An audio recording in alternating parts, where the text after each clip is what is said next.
Welcome to Spurs Vision TV. Good morning, good afternoon, good evening, and of course, to all you guys around the world who are watching, right? I'm just doing this show because of all the meltdowns been going on. All I gotta say is very simple, and before I bring on some of my guests, right, who will be joining us, all I'm gonna say is very simple, right? Why we surprised, right? We've been here before. I've been doing YouTube for the past maybe 5 years now, right? What haven't I seen yet? I've seen all this before, and it is what it is. Nothing has changed, right? So why we're going through this meltdown?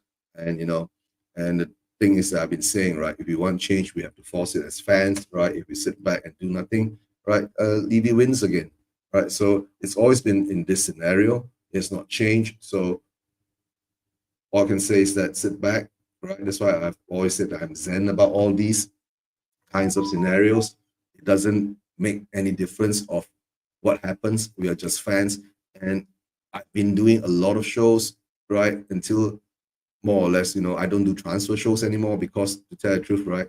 We don't do what is supposed to be done. We always sit back.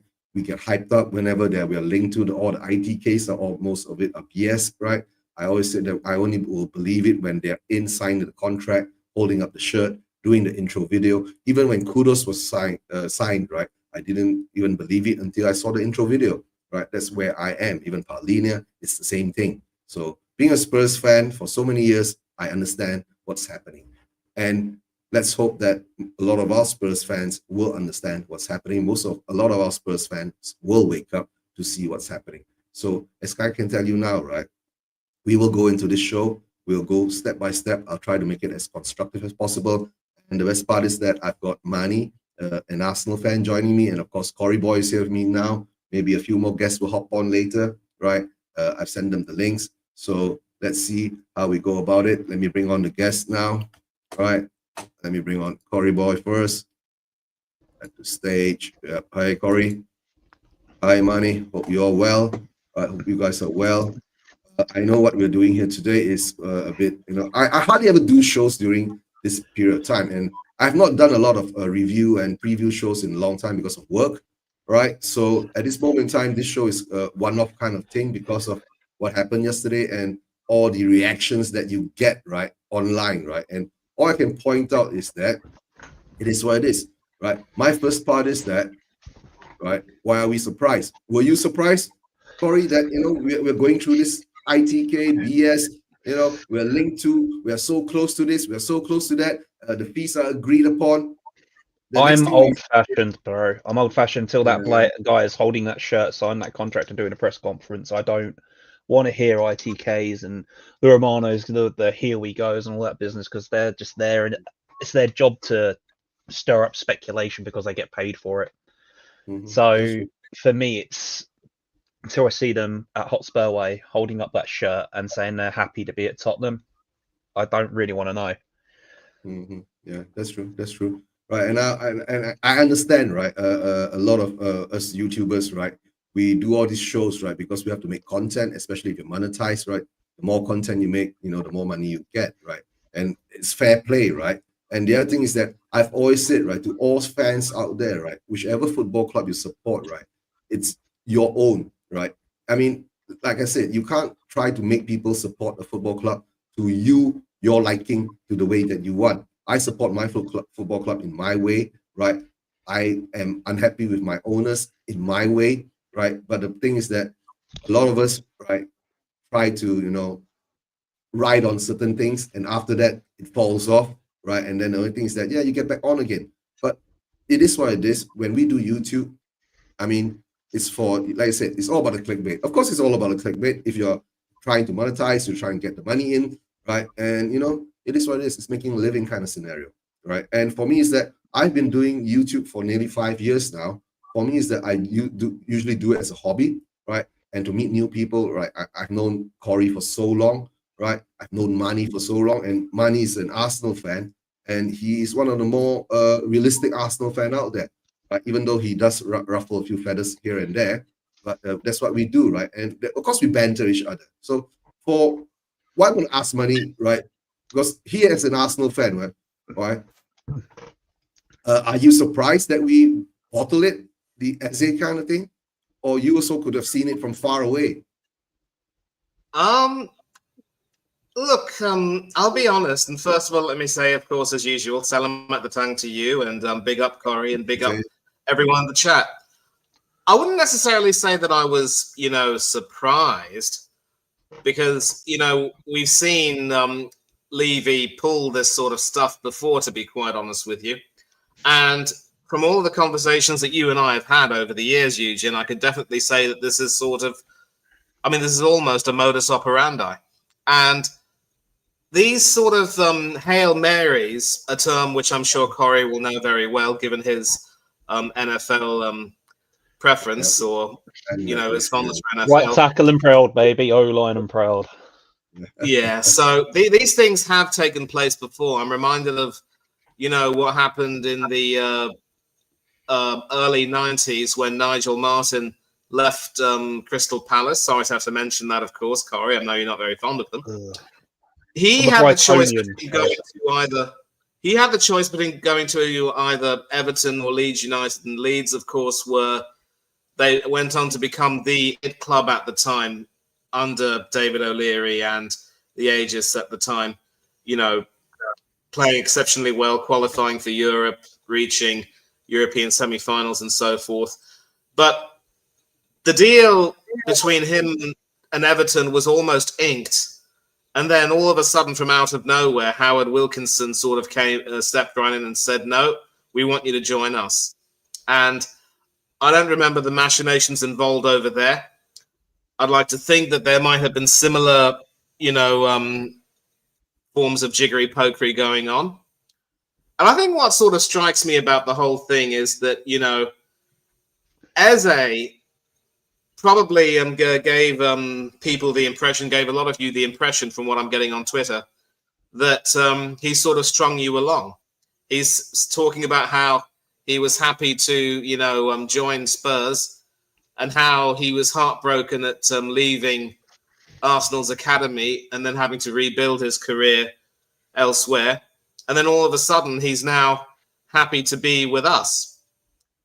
I'm not about to start crowing, because I'm actually angry with the way we've done this whole thing. Because, there have been headlines saying that we had the PSR headroom and that we could have gotten some really good players easily with, the headroom that we had. And if we were serious about getting Eze and improving our squad, we would have gotten him a long time ago. It had to take an injury to one of our worst performing players for, Berta to finally get up off his backside and say, you know what, we're willing to offer you this. But again, this is Levy in a nutshell. When you basically make it very clear that you are going to try to, haggle with clubs for prices and try and not be willing to pay full price for what you want, you're going to end up with a few problems. And you're always going to end up having someone swoop right in near the end and say, we're willing to offer you more, because at the end of the day, it is like an auction. The person who offers the most money ends up getting everything. And then this is just par for the course with Daniel Levy. So I'm not really surprised as such. And I'm just, a little bit angry with all of with the way things have gone from an Arsenal point of view, and how people are saying, yes, we've done brilliantly. No, you don't do things this way. You set out your stall almost immediately, identify players you want, and don't come up with these excuses of, oh, we didn't have the money, when you already have the money. It's one thing to sort of say you all of these things when you don't have the money, and when you finally get it, say, actually, you know what, we would like to buy him because everything is fair in love and war. But you had the money already. You could have done it. But we're talking about Spurs. This is a Spurs stream. Sadly, I'm not surprised. And the sad part is that as long as Levy's chairman, this isn't going to be the last time it happens, I'm afraid. Mm-hmm. The mantra you add to that was, does a leopard change its spots? Levy has track record of this. And I've been Levy out since Yol was sacked. So we're talking 2006, 2007. It's going on, 18 years for me that I've despised this ownership. The year after year, the countless lies, to get all the fans on board for the transfer market alone is we'll astronomical. get, that's fine. We'll get into all this, right? It's all structured. Guys, there are 20 of you guys in the chats now, right? Please say hi, right? Big up to you guys. Please go subscribe to Spursvision TV, Shelf Side Spurs, and of course, Ricky Via TV, right? We're all linked together. That's why this show is being broadcasted out to all 3 channels, right? At this moment in time, right? My question is that I'm asking all those Spurs fans out there, why are we surprised? You know, I've been saying on Twitter, why are we surprised? Nothing has changed. We are still going back to the square one, right? The meltdown that we are having, that we lost Eze, to tell the truth, right? We never had him, right? Because of all the haggling and all that, and we see it over and over and over again. It's the same thing that it doesn't change. So why are we so surprised, right? We shouldn't be having a meltdown. Like for me, I've been saying, right? I'm a Spurs fan for nearly 40 years, right? I've only been Levy out since the Poch times, right? Because, you know, me in Malaysia and all that, during the Yo time and Redneck time and all that, we were just in there having, and at least we're still winning a few trophies. I mean, 1 trophy along the way, right? So all I can say now is that, why do all these Spurs fans, all these Spurs YouTubers feel so let down, feel so surprised, feel so sad, and blah, blah, blah? I don't understand that. We've been here before, right? Just wake up. If you want change, you want to make change, go out there and do something about it instead of just talk. You know what I'm saying? Right? Okay, let me say Miss Donna Cullen, you're still here. He's saying hi to Coral Boy, Mr. Manny. Yes, where's Mr. Ricky? Mr. Ricky's on holiday at the moment, right, with his wife and child. Right. But that's why I'm saying. That's why my question is why are we surprised, right? Right, like Cory Boy, we've been through this. It's not the first time, right? And it's not the first time that we've been gazumped, right, for a player. We've seen this happen a few times before. I mean, not many, but there is a record of us losing it, right? And the thing is that we've been linked to Eze for the past 2 years. It's not a new thing, right? If we wanted Eze, right, why didn't we just go to QPR and got him there? You get what I'm saying? He was at QPR at the time. We could have gotten him from QPR. Why wait until now? Okay, you know, Daniel Levy has to wait to be proven and all that. But at the time he was young. Yes, you know, he was one of those kind of players that we could have bought. It's not just Eze from QPR as well. I've been a huge fan of Adam Walton's for the last few years when he's been at Blackburn. I said 2 years ago, before this kid made it to the Premier League, this young kid, Adam Walton, watch him. And I was told on so many channels, yeah, you don't know what you're talking about. Now you're getting so many fans and so many different teams crowing for Adam Walton. It's like we've got a track record of looking at these young players and then they go off elsewhere. Let's talk about the most famous one, Willian. Did he not come in, have a medical with us, and then go down the road to Chelsea? So why am I surprised that this has happened with Eze? It's like I know. Why are we surprised, right? Big up to Archer. Big up to Archer too. Yes. You're not on the board anymore, so we ain't gonna blame you anymore, Donna. Enjoy your holidays, right? And whether you're gonna play golf, you know, sail around the world, have a good time, right? And we're not cussing you anymore, right? You're no more part of Spurs, right? Maybe you join maybe one of these days you can join the Levy Out protest too, right? Right? Maybe go against him. They got rid of you off the board. You can come and join in. Yeah. Right. No, that's why. You're talking about. Like, I understand what Mani is saying, right? Right. Why did Arsenal take so long? It had to be triggered from a Kai Havertz injury, right? To go in for Eze, right? My question to us is that it took us how many days? What's his name? Madison was injured for nearly 2 weeks, 3 weeks now. Then only we thought about going in for Eze, and it took us negotiating that deal for the past 10 days, right? Yeah. So sometimes I feel, right, it's like we do all the hard work, we've paved it all out, right? Then when people see the clear road, they just come in, pay 5 million more, and we get gazumped. You see? So that's why are we surprised? We've been here before, guys, right? What Donna's saying now is that, I always get played to hold up the shirt and yes, Donna. Yep, I was in the PR department. I always wanted to be a chairman, but Levy never let me. Yes, I know you always wanted to be chairman, but the thing is that we had to oust Levy first, but I'm not sure whether you get the job. Maybe someone else will get it, right? And when we come down to this point, my question is that Spurs fans, wake up, right? If you're a young Spurs fan, maybe you are surprised because you have not seen this before. But if you're an old school Spurs fans like me and Cory Boy here, we've seen it before. We've been through it before, right? So I'm not surprised. I'm zen about it, and I'm always zen about our transfer window because, like what Corey says, until they're holding up the shirt, until they sign that contract. For me, it's nowadays, right? I add one more because of social media. Until they do that intro video, right? Until they do that intro video, I'm going to sit here and yeah. I'm too old school. Back in the days of teletext and watching Sky Sports News, you know, teletext, but scroll 3-page 18 or 380 over it. It's like 380 for your sort of like transfer news. You're like scrolling through it for hours on end to see if there's anything pop up. You know, that was me at the weekends as a kid. Yeah, I know. And Archer says that ex-Woolwich CEO appointed at Spurs in April. Then 2 major transfer blunder by Levy, 1 to Woolwich, right? Brilliant PR. Now, that's the thing is that we can ask Mani here, right? Because Mani's an old Arsenal fan too, right? When Vinay Venkatesham was your CEO, right? What was your views about him? Was he a football guy or was he just do the PR and the business part? Right? Because a lot of our Spurs fans, right, say, oh, Vinay is here, he's going to help us with this, he's going to help us with that. But I sat back and said that, no, he looks more like, you know, he's going to take over Donna's position. He's going to do the PR thing. He's going to smooth out all these things for Levy. That's how I see it. Big up AFC, yeah. Big up AFC, yeah. Right. What are your thoughts on Vinay, Mani?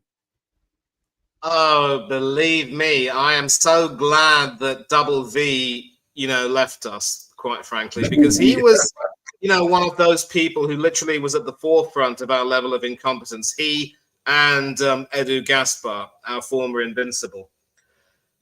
The sad part is that then I always had this sort of shtick of being, you know, exceptionally good with regard to finances and so forth. But in reality, you know, the guy, and I think AFC Flair can back me up on this, he literally gave the impression that he never really knew what he was doing. And he was, as you would say, a glorified PR agent. And I think proof of that, of course, was his willingness to sit down with Levy for that infamous interview and, you know, open his mouth, in addition to Levy spouting what we now know is nothing but a bunch of utter codswallop. You know what it is? I love you, man. Oh, I love you, man. Let's drink wine. Yeah, let's have some cheese. Yeah, I love you, man. Let's get drunk. That's what that felt like. When I first saw that video come up, I was like, what are these 2 idiots talking about? Talk about football. Yeah, well, I'm glad you glad you mentioned that. And, you know, I think he just gives the impression of being someone, when you take a look at his picture, of being someone who doesn't know what he was doing. And so when I read that he was moving across the divide to join you lot, I told myself, ooh, those boys are either going to suffer or they're going to benefit. And in all likelihood, you're ending up suffering right now. Arsenal plant. There's even a meme going on Twitter saying that I might have joined Tottenham, but my heart's always with Arsenal. No, your heart was never in the job, boy. You're just an incompetent person. They've moved from one organization to another. And when he and Edu Gaspar were very much at the forefront of it, we had a lot of big issues with regard to our own inability to get some transfers over the line and ending up, you know, paying ridiculous sums of money for players who, quite frankly, were just not worth it. You know, I do believe the Havertz transfer took place under his aegis, as it were, and you know, that's just a remnant of all of the crap that we had to go through.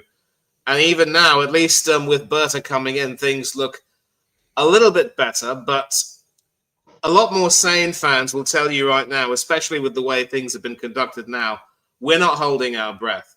And we're not about to get excited about the prospect of, you know, us doing great things just because we've managed to sign 2 half-decent players this window. But with Vinay, I can definitely say that we dodged a bullet when he left, and now, you know, he's joined you lot and is mucking things up over there. There was just no real attempt when he was involved, and a few others like Richard Garlick and a few others, to, you know, really enhance the club in so many ways. They could have done so much more in terms of, you know, properly running the club, in terms of making sure that, you know, salaries were... You'll have to excuse me for a minute, please. All right, no problem.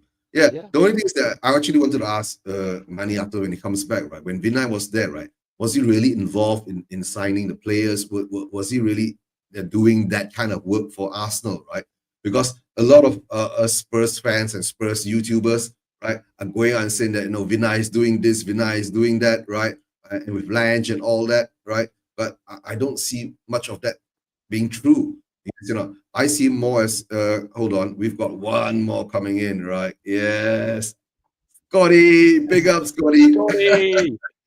Yeah. What has got me with this whole, so we had that with obviously the bald fraud and Vinny the start of the season, like, I want to win the Champions League and all this business. Weeks later with Gary, the lies. I know, but then weeks later with Gary Neville. Asking questions. So who's in charge of the transfer policy here? He's like, oh, it's me, innit? Like, oh, come on. We've got to sit here and really assess this now as a club and as a fan base. Yeah. Like, this guy has lied to us for years on years now.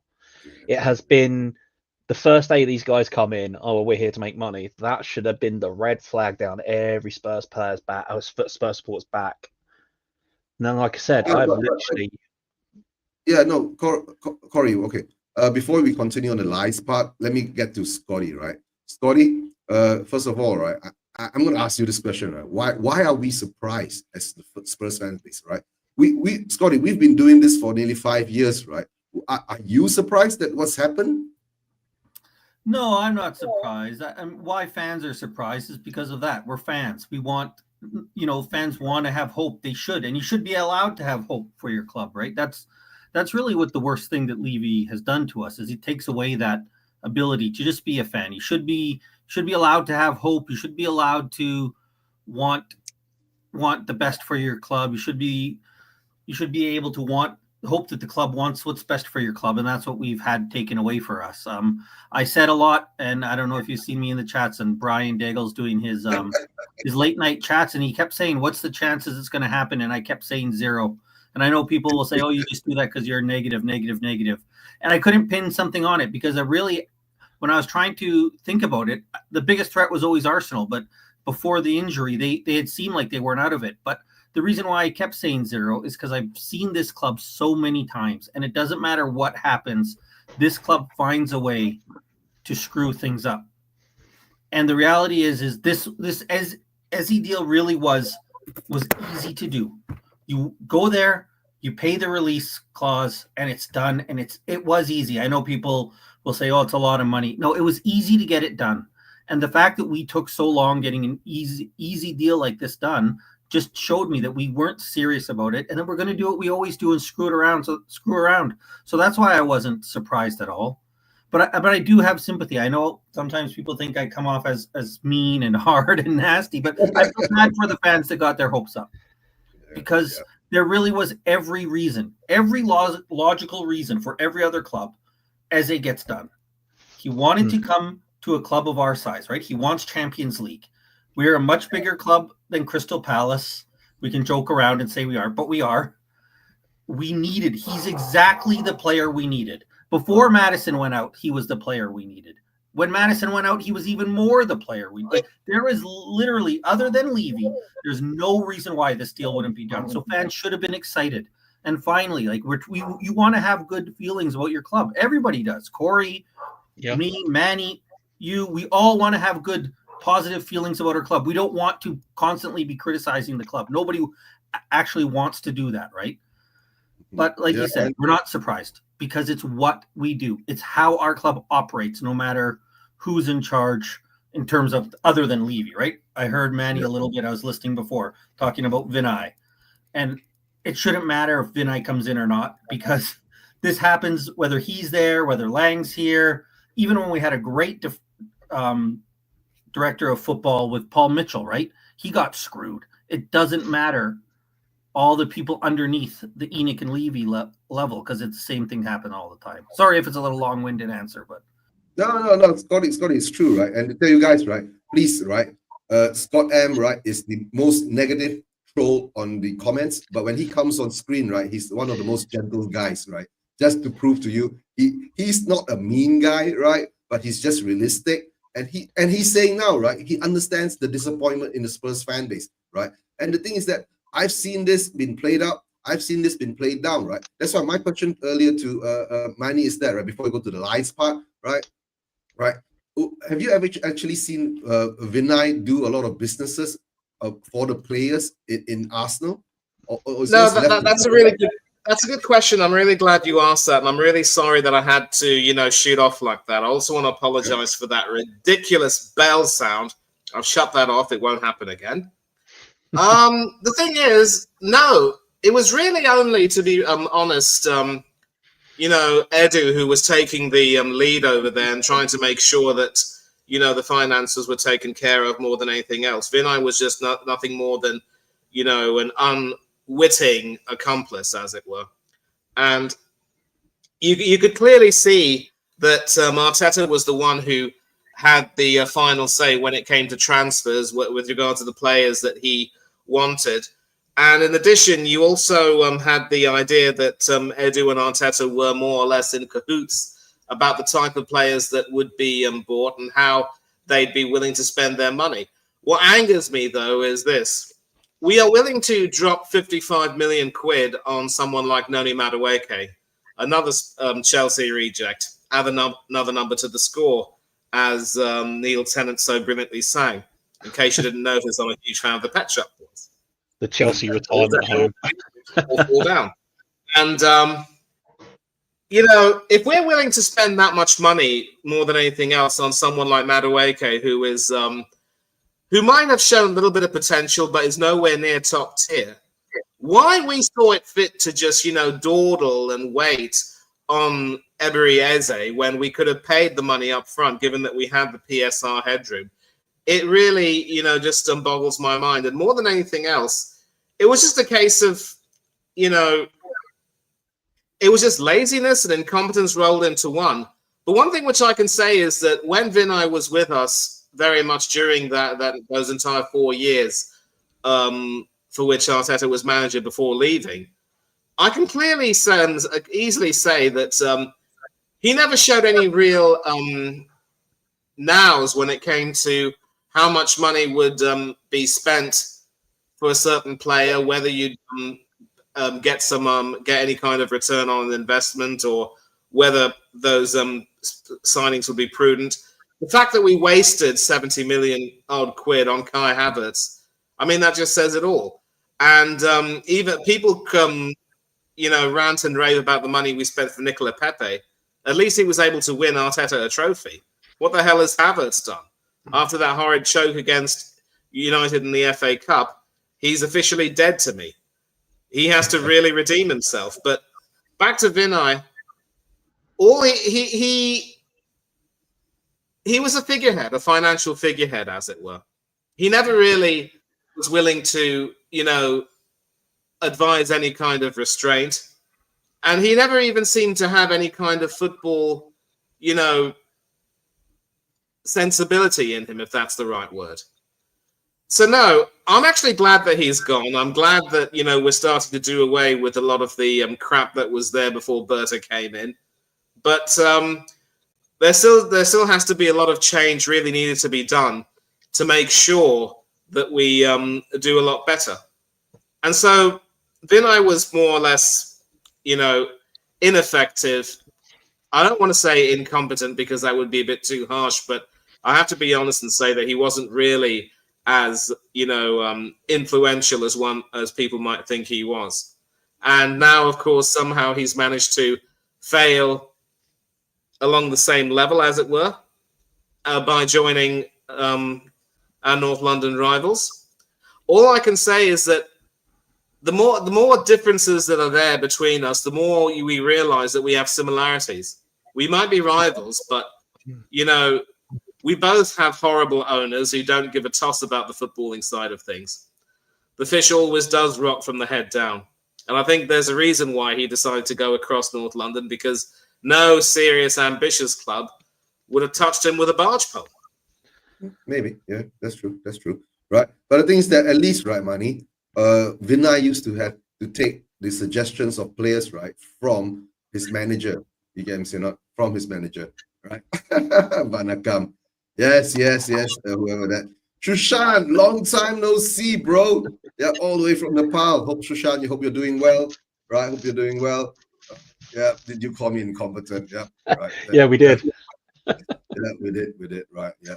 That has to be a fake account. There's no way that Vinay would join.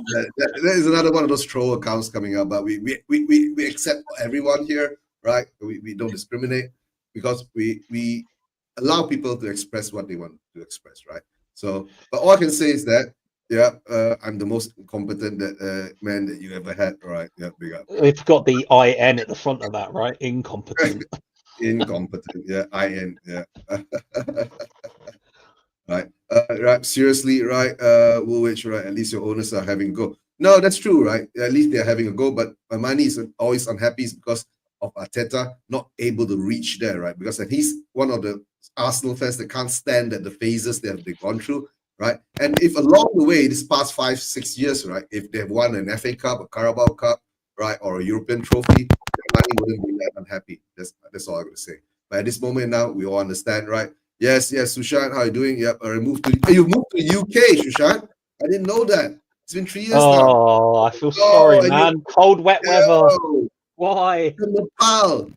You must let me know, right? We should get you on shows more often, Sushant, right? I think we can still link up on X or something like that, right? Or I still have your phone number on me, right? Okay. Now we come to the interesting part, right? The lies. You know, I'll go first, right? For me, is that, right? I've always said this. Why I'm upset with Levy, I won't use the word hate because that's too strong a word because it's football, right? I don't want to bring that into it. It's not about the hate or anything like that, right? Dislike maybe, right? You know, don't like him that much, and because it's all the lies, you know. You promise us, the fans, right? Is that what you do is that you string us along, right? What Corey's been saying earlier, right? And you feed us all this bull crap about this and about that, right? From the stadium and until now. Now you're coming out with that overlap video and all that, saying that you won the we want to win this, we want to win that, right? And of course the Vinny buddy video that you guys came up with for the PR stunt and all that. I can't stand it. And I've said this for a long time, right? I've got more respect, right, for Ashley, you know. Is it Mike Ashley, right? The Newcastle owner, right? Yeah, because he was truthful to the fans. Right? He was so truthful to the fans, right? That he said that I don't have the money, right, to do what you guys want me to do, so suck it up. Until someone comes around and give me the money that I want, then I'll sell the club, right? That's my respect for that. If Levy came out, right, and told us, right, yes, we're building a stadium, right, it'll take us another 5 to 10 or 15 years, right, to actually have that kind of money to go out there and challenge for things, then most probably I would learn to accept it. You know, but the problem is that he had to lie. If he doesn't lie, right, he can't up the ticket prices. He can't up the season ticket prices, right? He's selling you a pipe dream that no Spurs fans will ever reach. And when last season, I mean 2 seasons ago, when we went on that unbeaten run, when with Ange there, right? We'll touch a bit about Ange and all that. Yeah. Ange there, he said we got our Tottenham back. I lost it. You asked God. You asked Corey Boy, you asked Manny, I lost it. I said, I don't want this Tottenham back because this Tottenham hasn't won shit in hasn't won shit in how many years? 16 years at a time, right? Because of course last season we won the Europa League Cup, right? We haven't won the title in 64 years, bro. I don't want this Tottenham. I want a Tottenham that can win the title, that can win the Champions League. But you keep selling us this dream, right? That we're gonna get it, but in the end of the day, your actions don't prove it. So all I can tell Levy, right? Stop lying, right? Because the other part is, right, a lot of Spurs fans think that we are rich, we have money. I say no, we don't. It's all lies because you know why? When you look at our accounts, right, we've been in the red for the past 5 years. If you're in the red, right, you don't have money unless the owners pump in cash themselves. That's what they did when Conte was here, remember? They said they're going to put in 150 million pounds, right? In the end, we just drew out 100. But that 150 million pounds, right, wasn't for buying players. It was for the use of the club, right? In the end, I think we took the money, bought some land here, and then we got some shitty players along the way, right? And And that was that. We spent £100 million. And this season, right? Remember? Whoa, the Saudis are coming. The PIF money is coming. We're going to do a deal with Aramco, right? The 20-year, 200 million pound deal for 20 years or something like that, or 10 years, or 20 years, 200 million pound deal, or 100 million pound deal for the naming rights. Lies again, right? Haven't seen one of it. And the best part is, I hear is that it's difficult to do deals, right? It's difficult to do deals here, difficult to do deals there. While I see people doing deals left, right, and center, right? Newcastle is doing deals. Sunderland is doing deals, right? What are we doing? Yeah, we bought in Kudos. And that took a bit of time too. We bought in Paulinia. And that took a bit of time too. And the best part is, right? We bought Matisse Tell for what? Why are we doing Timo Werner 2.0 again? Right? Oh, because he's young. He's got potential. Bro, we don't need young and potential. We need now. Right? Okay, that's my rant's over. Back to you guys, right? Who wants to go first? And I'll just go through the chats for a while.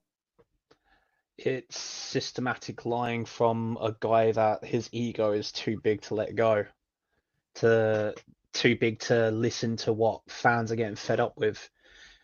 I was at the first two protests last season. I was going to go to third, but I was sick as a dog. Obviously, there was a lot of animosity there. With the protests itself, it needs to be one message. There were just too many different messages at the protest. Either needs to be Levy, Enoch, and Lewis out, or something that everyone can chant at the same time. The most ridiculous song is "I don't care about Levy, you don't care about me," and then adding Kulusevski at the end of it. Why are you adding a player's name to it? All I care about is THFC. Yeah. Players come and go, but the club is always going to be there. You know? Corey, they tried to change that song, right? We'll get to the protesting later, but the lies part, we'll talk about the protesting. It's part of the other banner that we're going to go into, right? Yep. But the lies part is that I just can't stand it. You get me saying? The protest later, we'll go into that, right? That has got a long history behind it, right? Because Scott will know, right? I've been doing nearly every protest along since from Debacle days when he was standing outside Hotspur Way, right? Until now. And of course, you know, and I was the one who said, right, if we had 3,000 people, right, on the last Saturday protesting at the Burnley game, I tell you, right, the Eze deal would have been done on Monday. Simple as that. Easy. Yeah. But it's just systematic lie after systematic lie from Levy and his whoever's been with him behind him, either Donna Cullen down to Lewis and Enoch. Whoever's been his wingman has also systematically lied to the fans. It has been 40 years I've been a Spurs fan. So before I left the womb, I had a Spurs shirt on my back, you know. That was my granddad's doing. But I've grown up seeing a club be amazing and fun to watch. Then it was pretty iffy in the 90s. We all nearly didn't have a club to support. You know, Sugar saved us there. Then obviously Sugar sold, and the alarm bell should have been for everybody that first day we're here to make money. We're not here as a we're not here as a football club. We're here to Corey, take your money and shove it through the system. No, but Corey, if you came in at a time, right? Yes, you said you're here for the money, and you were consistent and to tell the fans that you're here for the money, right? And instead of selling them this pipe dream that we're going to do this, we're going to do that, right? Even you're talking in the 90s, right? We weren't challenging for the league, but at least we were winning a trophy here or there. You get me, not Corey? We still had a bit of pride. We were doing that. But when we reached the 2000s, right, it was something, a switched off after 2008. It was like Enoch and Levy knew that if we gave them more trophies, the demand would be higher, right? But along the way, they stringed us, you know, with the lies. That's why I can't take it, right? The biggest lie is the new stadium.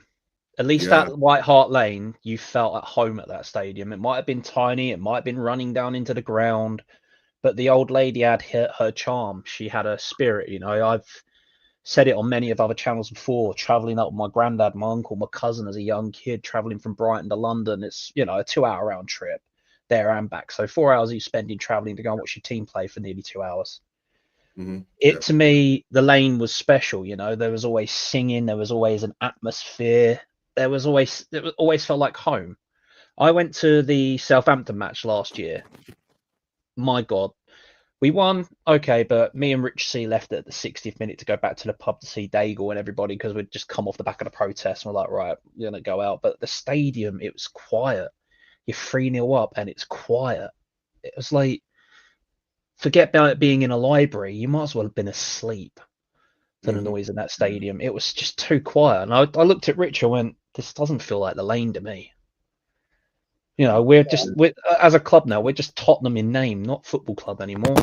They've taken that away from us as fans. We want to say we're supporting a football club. We're not. We're supporting a business that doesn't really want to give the fans more. It wants to take away. It's taken away the history of our old stadium.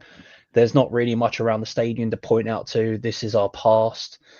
I mean, oh yeah, there's you knew when you was like going on about how in the video, oh yeah, you're standing on part of the old stadium now because we crumpled it into the floor. It's like, okay, great. Yeah. I mean, you could have had like one of the old pylons or something from the old lady on display outside the stadium, or I mean, they saved the gates and kept them there, kept them away for 9 years, didn't they? Just to put the Bilnick gates back outside or wherever they've put them. I can't remember. But it's like you've taken away, even for the longest time, the golden cockerel clock that was only reinstated back down White Hart Lane or back down through N17 in the last few years, you know? So it's like everything that was making us feel like Spurs fans had literally been systematically taken away piece by piece by this ownership. Our greatest goal scorer gets a spray painted mural on the wall. There's no statues to our past like Bill Nick or Ozzy Ardiles or anything like that around the stadium to say this is Tottenham. You walk around it, it's soulless. It really is. It just doesn't feel like a football stadium, right? Like home. It doesn't. It just feels like a multi-purpose use stadium. That's just what we are. We're here to make money. It's a multi-purpose event venue, not even a stadium. Right? Now, the thing with the statues and all that, I understand them because, you know, there's part of some religious thing going there about idols and all that. They want to understand, but it's football, guys, right? Don't bring that into it. So that's all I'm gonna say. Scotty, the lies. Tell me about the lies that you've been fed, right? That you can't take anymore.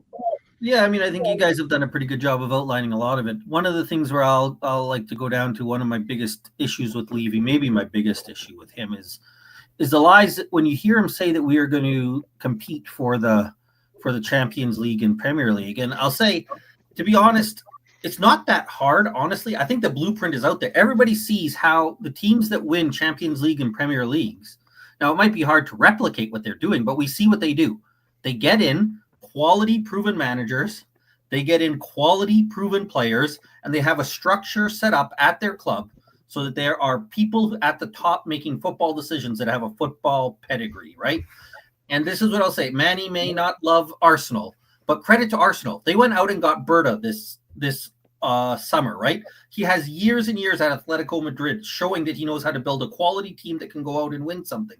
You can't tell me that we are going to compete for the Champions League and Premier League and then say that Johan Lang is going to be our director of football. I'm sorry.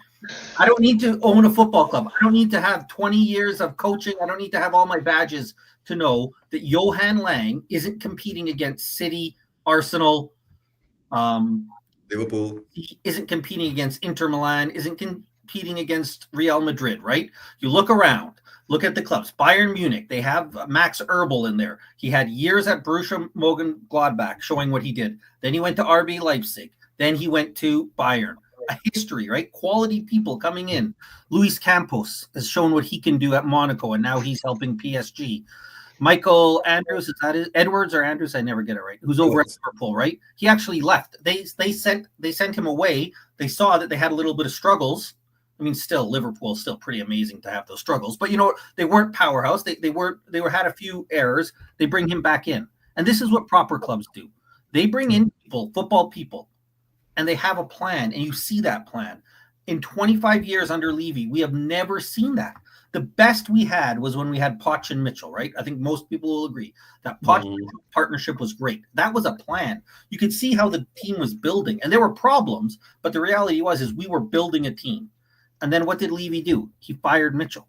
So then we couldn't build on that anymore. And that's the biggest lie that I always will come back to, is that we say that we want to be successful on the football pitch, and we do absolutely nothing to do that. You bring in Conte, and you know this. If you bring in Conte, whether you love him or hate him, you have to give Conte what he wants. or there's no purpose to bring him in. And if that's what they chose, look, if Daniel Levy said, we're not going to back Conte the way he wants to be backed, so we're not hiring him, that's what you should do, right? The worst thing you can do is bring in Conte and not give him the players you want. You bring in Jose Mourinho. You know that Jose Mourinho plays a pragmatic style with 4 at the back, and you bring in Matt Doherty, who's been nothing but a wingback his whole career. And I know, like, these are individual things, but that's the whole point, right? There's no football understanding. And if you had somebody in there who has a football understanding, even I've got to answer that Matt Doherty one, then. Edu would know that, right? Even Edu would know you don't do that kind of thing. And the Matt Doherty thing, though, that you touched on, dude, it's like we brought in a player, we played him. It wasn't bad, but the whole Champions League qualification thing with him on it, and we rip up his contract when there's worse players in the team. Oh, sorry, mate, we'll rip your contract up. You can go. At that point, we were still holding on to players like Ndombele. Yeah, there was a fast reactionary, right, Corey? Like, oh no, we have too many people on loan. Let's quickly react and do this, rather than having it planned out and knowing what you're actually doing. And it's something that Levy has never done at the club. That's the biggest lie he always tells us when we hear that, no, Levy does care about football. Well, he doesn't, because he shows it by never putting in a solid plan that we can actually point to. And that's what the successful clubs have. Whether you love every player or they bring him in, like even Paratici. I don't care for Paratici, right? But he has some showing football knowledge. Quality. Yeah. He has football knowledge. He's got a track record in that sense. Yeah. But I've got to go back to it. You were saying about a plan. Have you ever watched the film Sergeant Bilko? Where he's writing on the board, he's like PLAN, plan, and he spells it wrong and half the letters are backwards. That's Levy in the boardroom, right? Transfers? Question mark.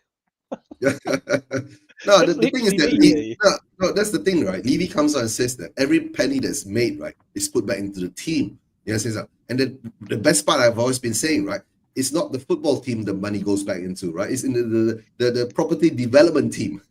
But it's even why, Eugene, when we do put the money back in the team, and people point to, we've spent a lot of money, and yes, we have, but because we don't have any plan or somebody up there like organizing, we just end up with a whole bunch of crap, right? Like if you have a plan where there's no way, if you had a proper football person in charge making decisions, that you spend 60 million on Solanke, 60 million on Richarlison, 50 million on Johnson, and end up not wanting anyone to, like, there's Spurs fans that will back them up, but realistically, if you gave pretty much every reasonable Spurs fan, because there's always going to be 10% nonsense fans, but if you gave the vast majority of Spurs fans the option to have an upgrade on Solanke, Johnson, and Richarlison, every single Spurs fan would say yes. And there's no way you can spend the amount 150 million on those 3 players and want a start, like not want them to start for your club. That's the problem.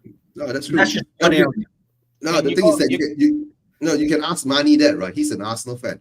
Would he take Johnson? Would he take Solanke? Would he take Richie? No, he wouldn't. You know, the ironic thing is, you know, I've been hearing so much noise after the win over Burnley, and how Richarlison seems to be a new player under Thomas Frank, and once again the same talk about how wonderful it is that Spurs have a proper manager now. You know, again, it's only the first game, and you know, there's still many a slip between the cup and the lip. Yeah. I'm not going to, you know, bash the players that you already have right now, because, you know, Johnson is, of course, a regular starter for Wales, a team that's had a knack of doing very well in qualifying campaigns for major tournaments. And he is, of course, people criticize him for being more of a tap-in merchant, but the fact is he is prolific. Solanke obviously did brilliantly well at Bournemouth before moving to Spurs. I just think that maybe, you know, he's found it a little bit of a higher step, but he's not a bad player by any means. I think he's probably that sort of player that you might want to give to a mid-table club, and you'd see him, you know, thrive over there and probably play a part in taking that club up a level. Richarlison, I mean, he's decent, but the problem is that he's not going to be. None of those players are going to be the. And no, I'm not giving him grief. In fact, if anything, we're actually, you know, we're actually sharing a lot of. We're doing some mutual belly aching, really, and I'm actually sympathising with Eugene, if you like. Yeah. So yeah, it's none happening. of those players, Eugene, to answer your question, will fit the profile of player that Arteta wants. And I kind of have to say that I resent this insinuation that I don't love Arsenal. I've been a fan since 1991, for heaven's sake, 1990, 1991, and I've seen a lot of things going on. I guess you talk about the lies that have been told by Levy and everyone else. Well, Frankie also made it crystal clear that when he bought his stake in Arsenal, that he didn't buy the club to win trophies, and now all of a sudden, you just never know what you're really going to get from that fellow's mouth. If you didn't buy your stake in Arsenal to win trophies, why would you buy it? We're not a glorified hedge fund. And I think the reason why we're so angry with all of the stuff that's coming out from the top brass, as it were, is that after so many seasons where we would challenge for the big trophies, finishing, second on a regular basis and winning a few under Wenger, we had a long trophy drought. 9 seasons without a trophy under Wenger. It could potentially be 6 whole seasons under Mikel Arteta. And yet, every time we seem to do well in the league, we make we absolutely make an absolute dog's dinner of the cup campaigns. And we talk about how we've got bigger fish to fry in trying to challenge for the Premiership and also for European silverware. You also see there's some crap from the fans about how we're supposedly too good for the Europa League, taunting Spurs fans. And I have nothing to say to those people except shut your mouths and wind your necks in. Spurs have a better European legacy than we do. They were the first ever English club to win a European title. I think that was the Cup Winners' Cup back in the day. Huh? Back to back. 2 years in a row. So. And I'm not going to start pretending to point the stars. I've never seen my team win, so I mean that's the thing. And now with 3 UEFA Cups, that's 3 more than we've won. And when we take a look at ourselves and the way we've conducted ourselves on the field and away from the field, what right do we have to be so smug? We've had lies told to us as well too, if not necessarily outright lies. We've had all this duplicitous behaviour. It also stems from the manager saying, you must never be satisfied with second. You must be excited about the prospect of doing even better, and we want to do better. And what have you done to show us that you are, committed to that? At least now with Berta having come in, we're starting to see some change. With Vinay gone, we're seeing some changes. We've had Gyökeres and Eze coming in, who are, of course, half decent, as I was telling you backstage, I think, or at the beginning of the stream. But again, the pressure is now going to be on Arteta to make sure that he doesn't play these players out of position and gives them the service that he needs. And I'm not going to necessarily... this is a good quote here from Archer saying that you went to the Champions League final with Harry Winks and Moussa Sissoko in the midfield. But Poch also made an absolute blunder by starting an unfit Harry Kane when Lucas Moura, of course, your hat-trick hero against Ajax Amsterdam, was more than capable of playing. But, again, you still managed to reach a European final. We haven't done that under Arteta. Our last European final was under Unai Emery. And we're also sick and tired of all of the... Huh? That was against Barca as well, if I recall.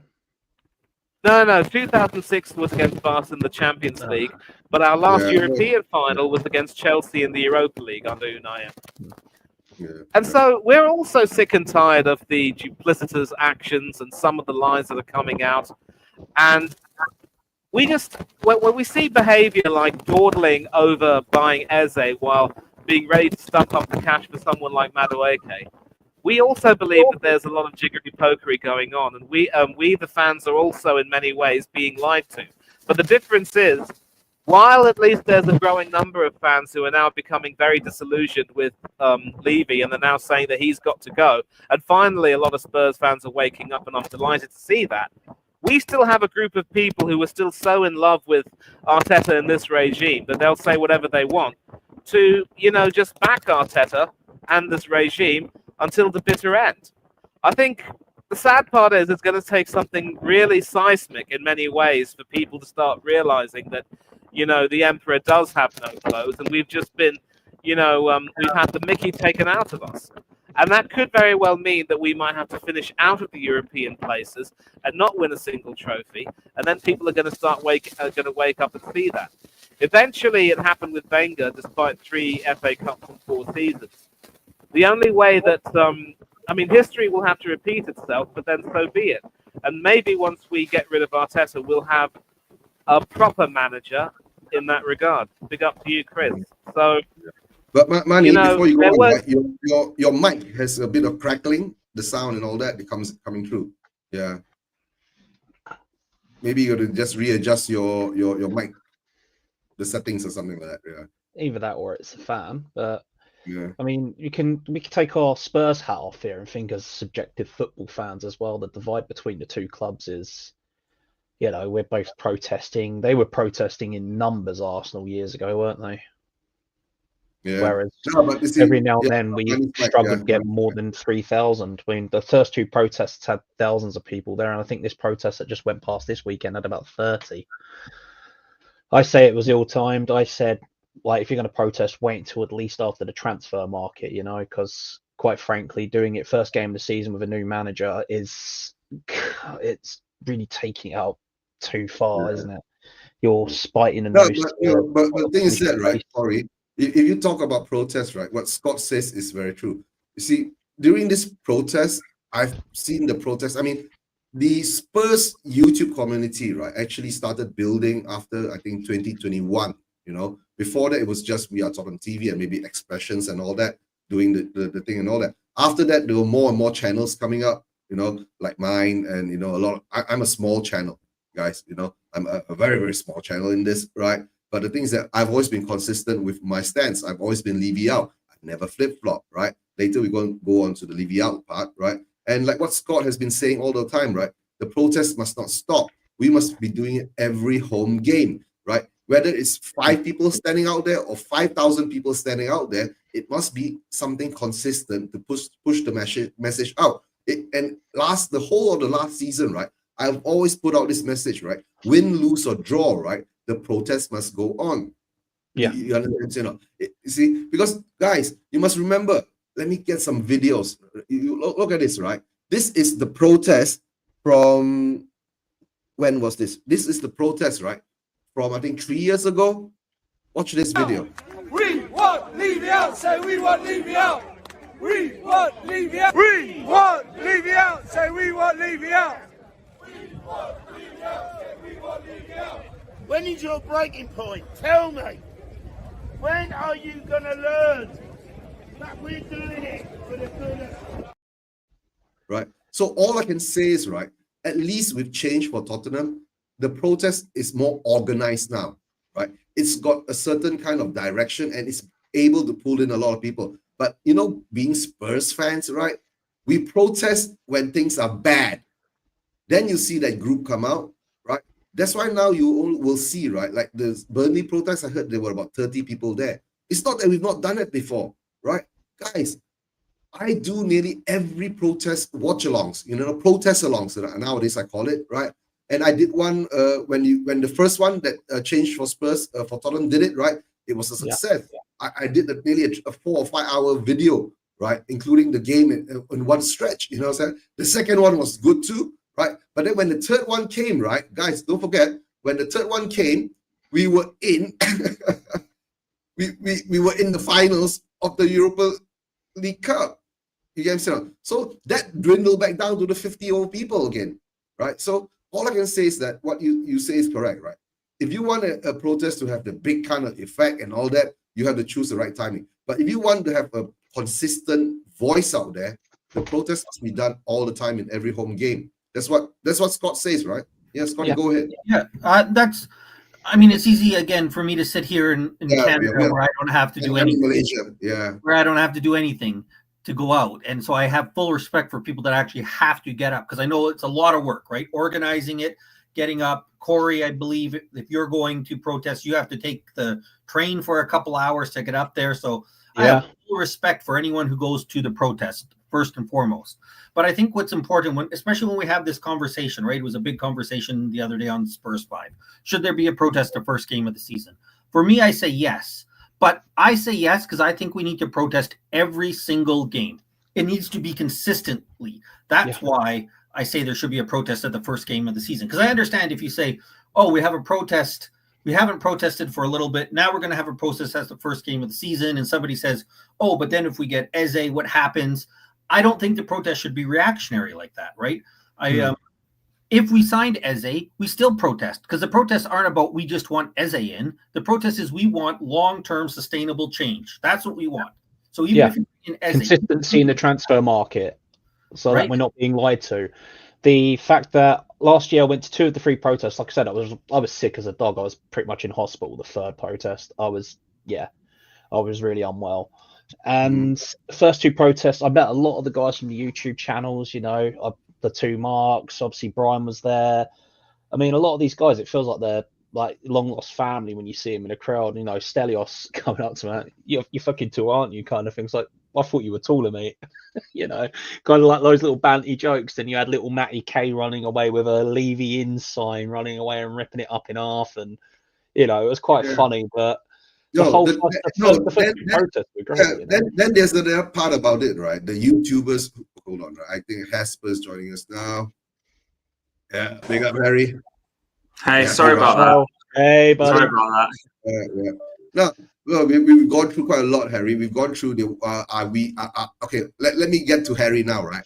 Okay, the first thing is that are you surprised about the Eze thing? Yes and no.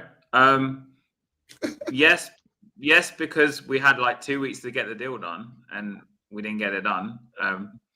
And we're talking about 60 million here. We're not talking about an 80, 90 million pound player.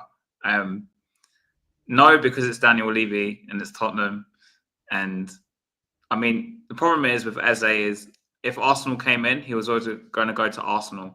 So the fact we left it so long, and then obviously the Havertz injury just accelerated them to go for him. So, but yeah, yes and no, I guess. But it's Tottenham, so I'm just a broken man right now. I let myself hope. That's why don't be broken. I let myself have some hope. For once, I was like, and then I've just been like, in 3 hours yesterday, I was just absolutely destroyed. Like, went from up here to like, Remember on Friday, on Friday, I told you guys this doesn't look like it's going to happen, right? When you take about 3 weeks to get a player over the line, when his his school team or his team that he trained at as a kid comes back in for him after services where he's played out and done well elsewhere, he was going to go. But it was just a matter of time when, not if, Arsenal were going to come in.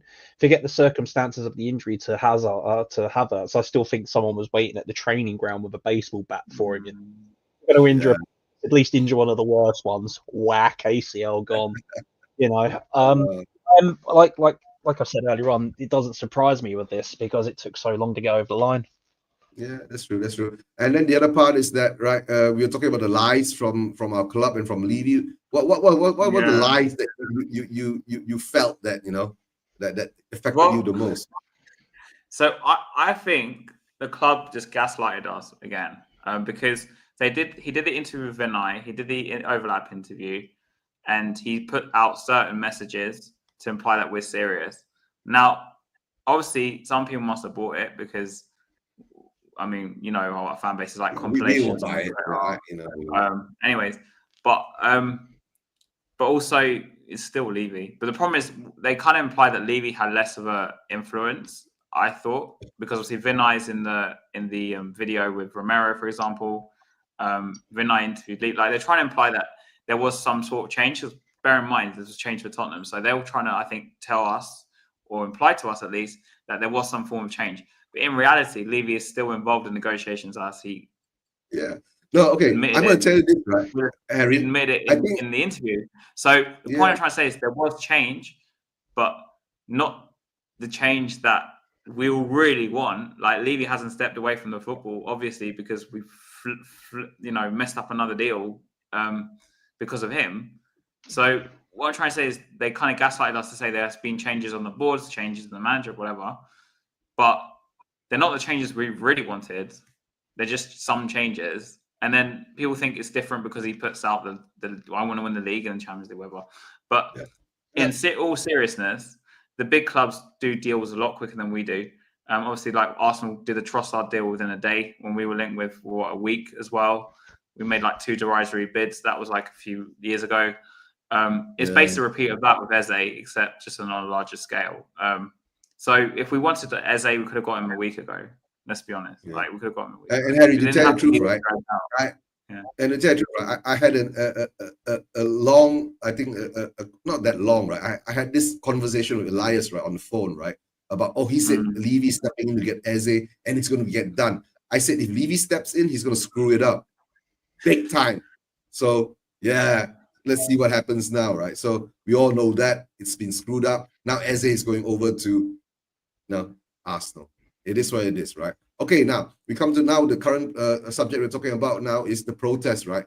And Harry was there in the first protest. We did a lot of videos. We did a live stream of it, right? And then the second protest, I think TJ was the only one there. You guys got separated or something like that, right? And then the third protest, it dwindled down to like we went back to the original 3 years ago. Oh no, I didn't go to the last one. I went to the second one, but TJ didn't go to the second one. I think that's what you remember, right? Do you mean the second big one, right? Yeah. Yeah, the second big one, yeah. But then the last one you didn't go to because that was after the semi-finals that we went and we were in the Champions Europa League Cup. Nobody turned up. And this new one, that most recent one in the Burnley game, I think TJ went, but you weren't able to go. I didn't go. Yeah, but there weren't many people there again. It was like going back to remember when we used to protest, when we used to have this protest 3 years ago. You get what I'm saying? So I think like what a lot of us know that is that our fan base is all reactionary too, right? When things get bad, because last season with Ange there, things did get pretty bad, right? Because of all the loss that we had, right? But once we reached the semi-final, that whole thing was swept under the table again. And like what Scott says, right? The protest has to be done consistently. You can say, right? Whether you get 2,000 or 5,000 people at one time, or whether you get 50 people or 100 people at one time, it has to be consistently there to push out that message. That's the only thing I can say at this moment in time, right? Because not a lot of Spurs fans are like Spurs fans like us who are willing to, go and do things that we are going to do, right? A lot of Spurs fans are, like I said, sitting on a fence. When things get bad, they will go join the protest. When things get better, they will just go back into the stadium, right? Because when you're talking about a 60,000 stadium with only 3,000 people there, you're talking about what, 2% of the match going people actually protesting. So, like for me, is that I'm in Malaysia, I can't say anything too much, right? And Scott is in Canada, we can't say too much. You get what I'm saying? The only thing is that I can support the protest is by doing videos, right? Hopefully that the Asians fans can get to watch it, and which other fans who are not at the protest in the world can get to do it. And I think I'm the only YouTuber, right, who goes out there to actually do protest watch-alongs. You get what I'm saying? I haven't seen another one do it. No, there isn't. Asian, there isn't. Yeah, hopefully there'll be more doing it now, right? To put the word out there. And I'm a small channel, bro. You get what I'm saying?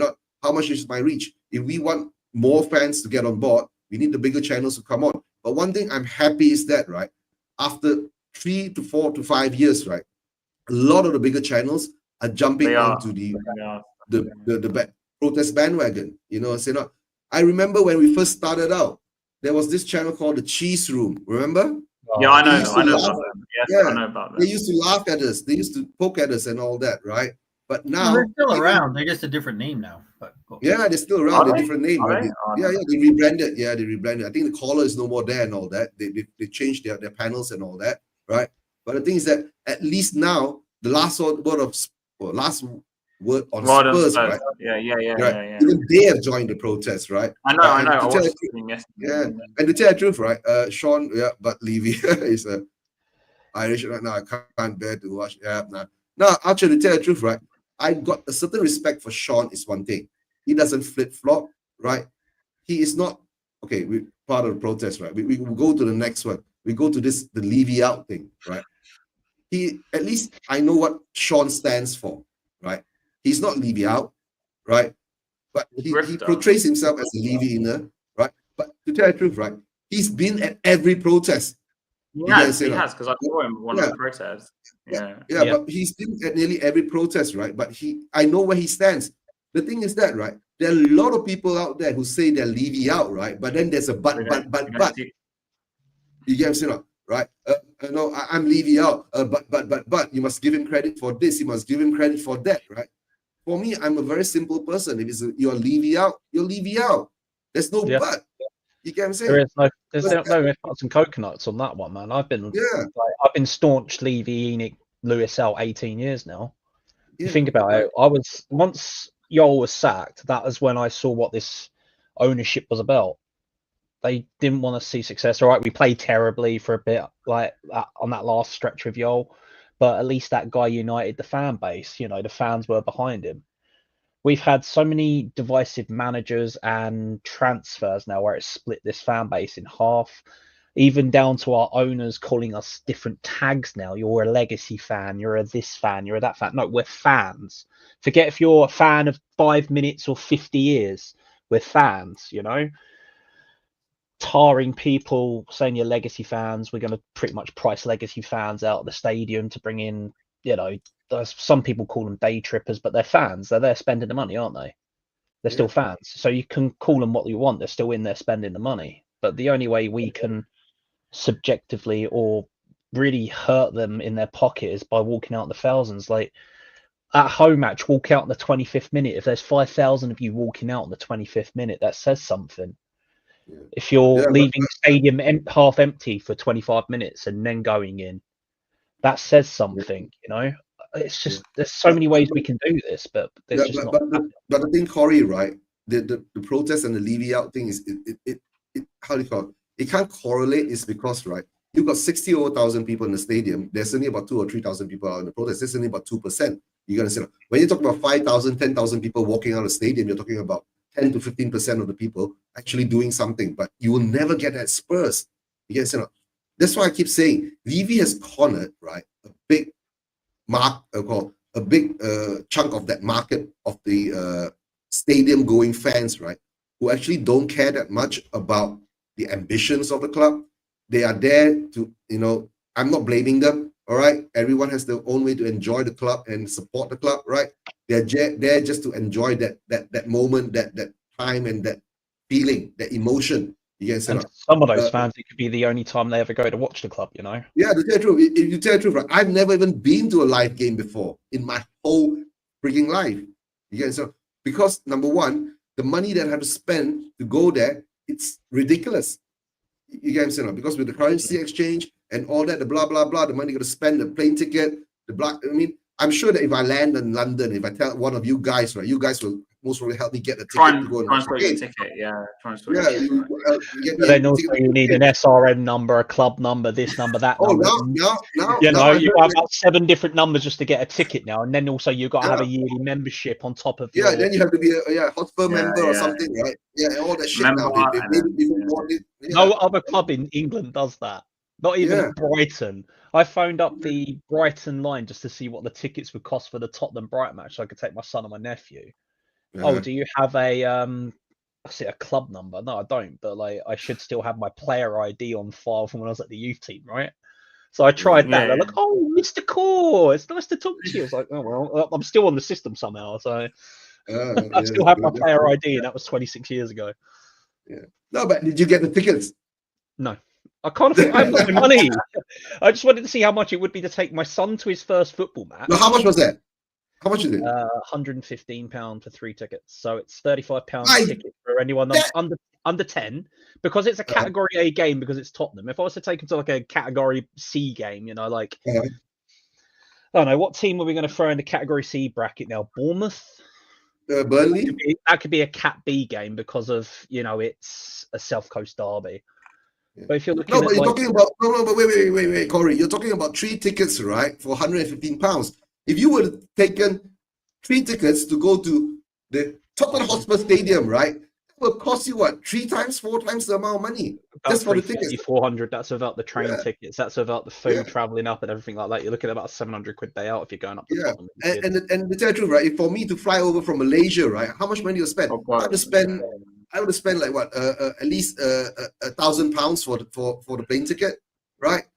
Let's see, maybe accommodation. I could bunk in Stell's place or Mr. K's place or something. My son my only place stays is with me at the weekends, mate, so you can bunk in Right. his Stay in place. my place if you want. Eugene, Yeah, stay in yeah, my I place. can stay in Harry's place, right? So, but then don't forget, even I can't come empty-handed, right? I can come with gifts. I'm Asian, You right? don't So, have, anyway, you don't have to. Anyway. right? No, but then, of course, when you go there, right, you must have some spending money. You get what I'm saying? Yeah, yeah. If you have a club, I mean, I will have to go and buy, even though I don't want to. I must have to. I at least have to go and buy a keychain or something like that, right, from the club shop. 20 quid. Do you know how much they cost? They're like probably 50 quid or something like that. I don't know. 20 quid and it falls apart Seriously? after 2 days. Keychain is 20 quid. Made material. My gosh. Right, Arsenal. Oh, Yeah. It goes to show Right. that, like, even with our merchandise, we're still one of the most expensive shirts/merchandise. The shirt's clubs in insane. The England. shirt's I insane. can get Oh, I can't afford a full shirt. There, bro. writing kit for my nephew at the age of 8 years old for 60 quid. If I was to do that for Spurs for my nephew at 9 years old, you're looking at about 200. Yeah, So you're it's probably like right. an 85% markup just because it's Tottenham. Yeah. No, but talk about Levy out, right? The thing is that the message must be consistent. I understand if you're a real Levy outer, your message have to be consistent, right? Then just don't be a Levy outer for the sake of being a Levy outer on social media, right? To get the clicks and the likes and the clickbait, everyone, you know. But you do you, and I'll do me. Has will do has. Honestly, Corey, Eugene, this hurt more than Willian. This hurt me more than Willian. Like the Willian one was like bad, but this one, I think, in my opinion, it feels worse because he's going to Arsenal. Like, and we could have just done it like 7 days ago. And I can't honestly. I don't believe he's going to like. I can't believe he's going there. It's just more the fact that we could have done it ages ago, like a week ago. And he's an Arsenal player now, and it's just like, yeah, it hurts, man. Like, it hurts more than Willian, in my opinion. Like, when it was Willian, like we knew back then, like Chelsea had Abramovich, and we were still not quite at that level, right? Like we it hurt, but we also kind of knew, like, look, Abramovich is different gravy from us. Now, and I know we know on because we're reasonable people here, but you know, we're supposed to be this new stadium. Everything that Levy's done is supposed to get us so that Willian those things don't happen anymore. Yeah, right. That's the whole purpose. We're supposed to now have those Willian not happening. And for this, this one to me is I'm probably missing something. I think this is more embarrassing. The most embarrassing thing I can think of for Spurs. We failed. More embarrassing than losing to a manager in jail. Like this is embarrassing. I think the problem is also that our fan base. I've been, not me in particular, but I know because I'm on X and WhatsApp groups. They're so like obsessed with Eze for years. Like, he came to our ground, he did this, he did that. Oh, he shook Maddison's hand. I'm not saying I'm obsessed with it. I'm just saying this is how fan base react to him. This is even worse because our fans were so like wanted him so badly, not just because he's like a very good player, like he's a great player. And this is why it's worse, I think, because if it was just someone that we missed out on Arsenal that was like some other player, I don't know, even if it was like someone like Savinho, I'm talking by example, right? I think our fans wouldn't react as bad as this, but because it is Eze, I think it's even worse. Like, it looks even worse in the club because the fan base was so invested in him, even though he wasn't actually a Spurs player, right? No, but the thing I think is because Harry, right? Eze, right? We've been, the fans have been sold this dream of Eze for the past 2-3 years. So that's why probably longer. Yeah, and the weird part is, right? The thing is that if it didn't come back, remember? Don't forget, right? Eze was on, then it was off because Arsenal was going for them. We stepped back, right? Now. Then when Arsenal stepped back, right, we went in and we couldn't close the deal. That's the thing that frustrates me the most. You said so, but the thing is that it doesn't frustrate me that much because it's that I've seen it before. You guys know. While all the YouTubers are saying, "Oh, the deals are hard to be done," right? Also, did it for 3 hours. Yeah, why do Yeah. other clubs get their deals done so easy? Like 3 minutes. Yeah, why do other clubs get their deals done Is he so easy? available? Yep. Is the money? Yeah. As soon as It's Havertz all- went down and I saw they needed an attacking player, I knew what was going to happen. Like, I already knew. I was like, they're going to go for Eze. Like, there's no way they're not going to go for him because he's always I've on got the market perfect every analogy single for this one. It's like being heavily invested in the girl that you really fancy. You take her out on 2 dates, and then some you guy get in just the sees her at friend the bar zone. and just- Then you be put in the friend zone, aren't you? For all that time, Yeah. time, money, and investment, just to be stuck in the friend zone. That's what he's done to us, isn't it? Brought his family to the stadium, let him go on the Mario Kart track, have a day on the sky roof, do all this business around the stadium. Cheers for me and my family having a nice day out. Oh yeah, but 2 years later, I'm going to Arsenal, mate. It literally feels like that. You've put all this time and investment into someone you but really guys, like, and they've just gone like that. Me and Eugene, we're the first club to finish second in a one-horse race. That's how I see it. Sorry to say yeah, that. we way, all but- been like that, right? No, but Yeah. no, guys, you must understand this, right? This is not something that has happened overnight. This has been something that's been cultivated over the years because all the club chairmen, other club chairmen, right, know that dealing with Levy isn't easy, right? He's got a reputation of haggling, pushing the price down, blah, blah, blah. So they will also fight like hell, right, to get, the price that they want to get. And to tell the truth, right, I've had this suspect for a long time. Levy's a gooner, right? Well, his son's married to an Arsenal fan. So anyway, I Yeah, told you yeah. about that And before. after that, Moving he goes on and employs Vinay from Arsenal. Imagine that, right?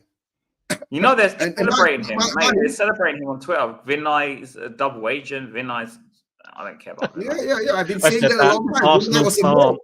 Remember last season when Ange came out and said there's a mole? Yeah. Vinny, Yeah, The mole's leaving. The mole's leaving. the mole's Levy and leaving, Vinny bro. working together in tangent.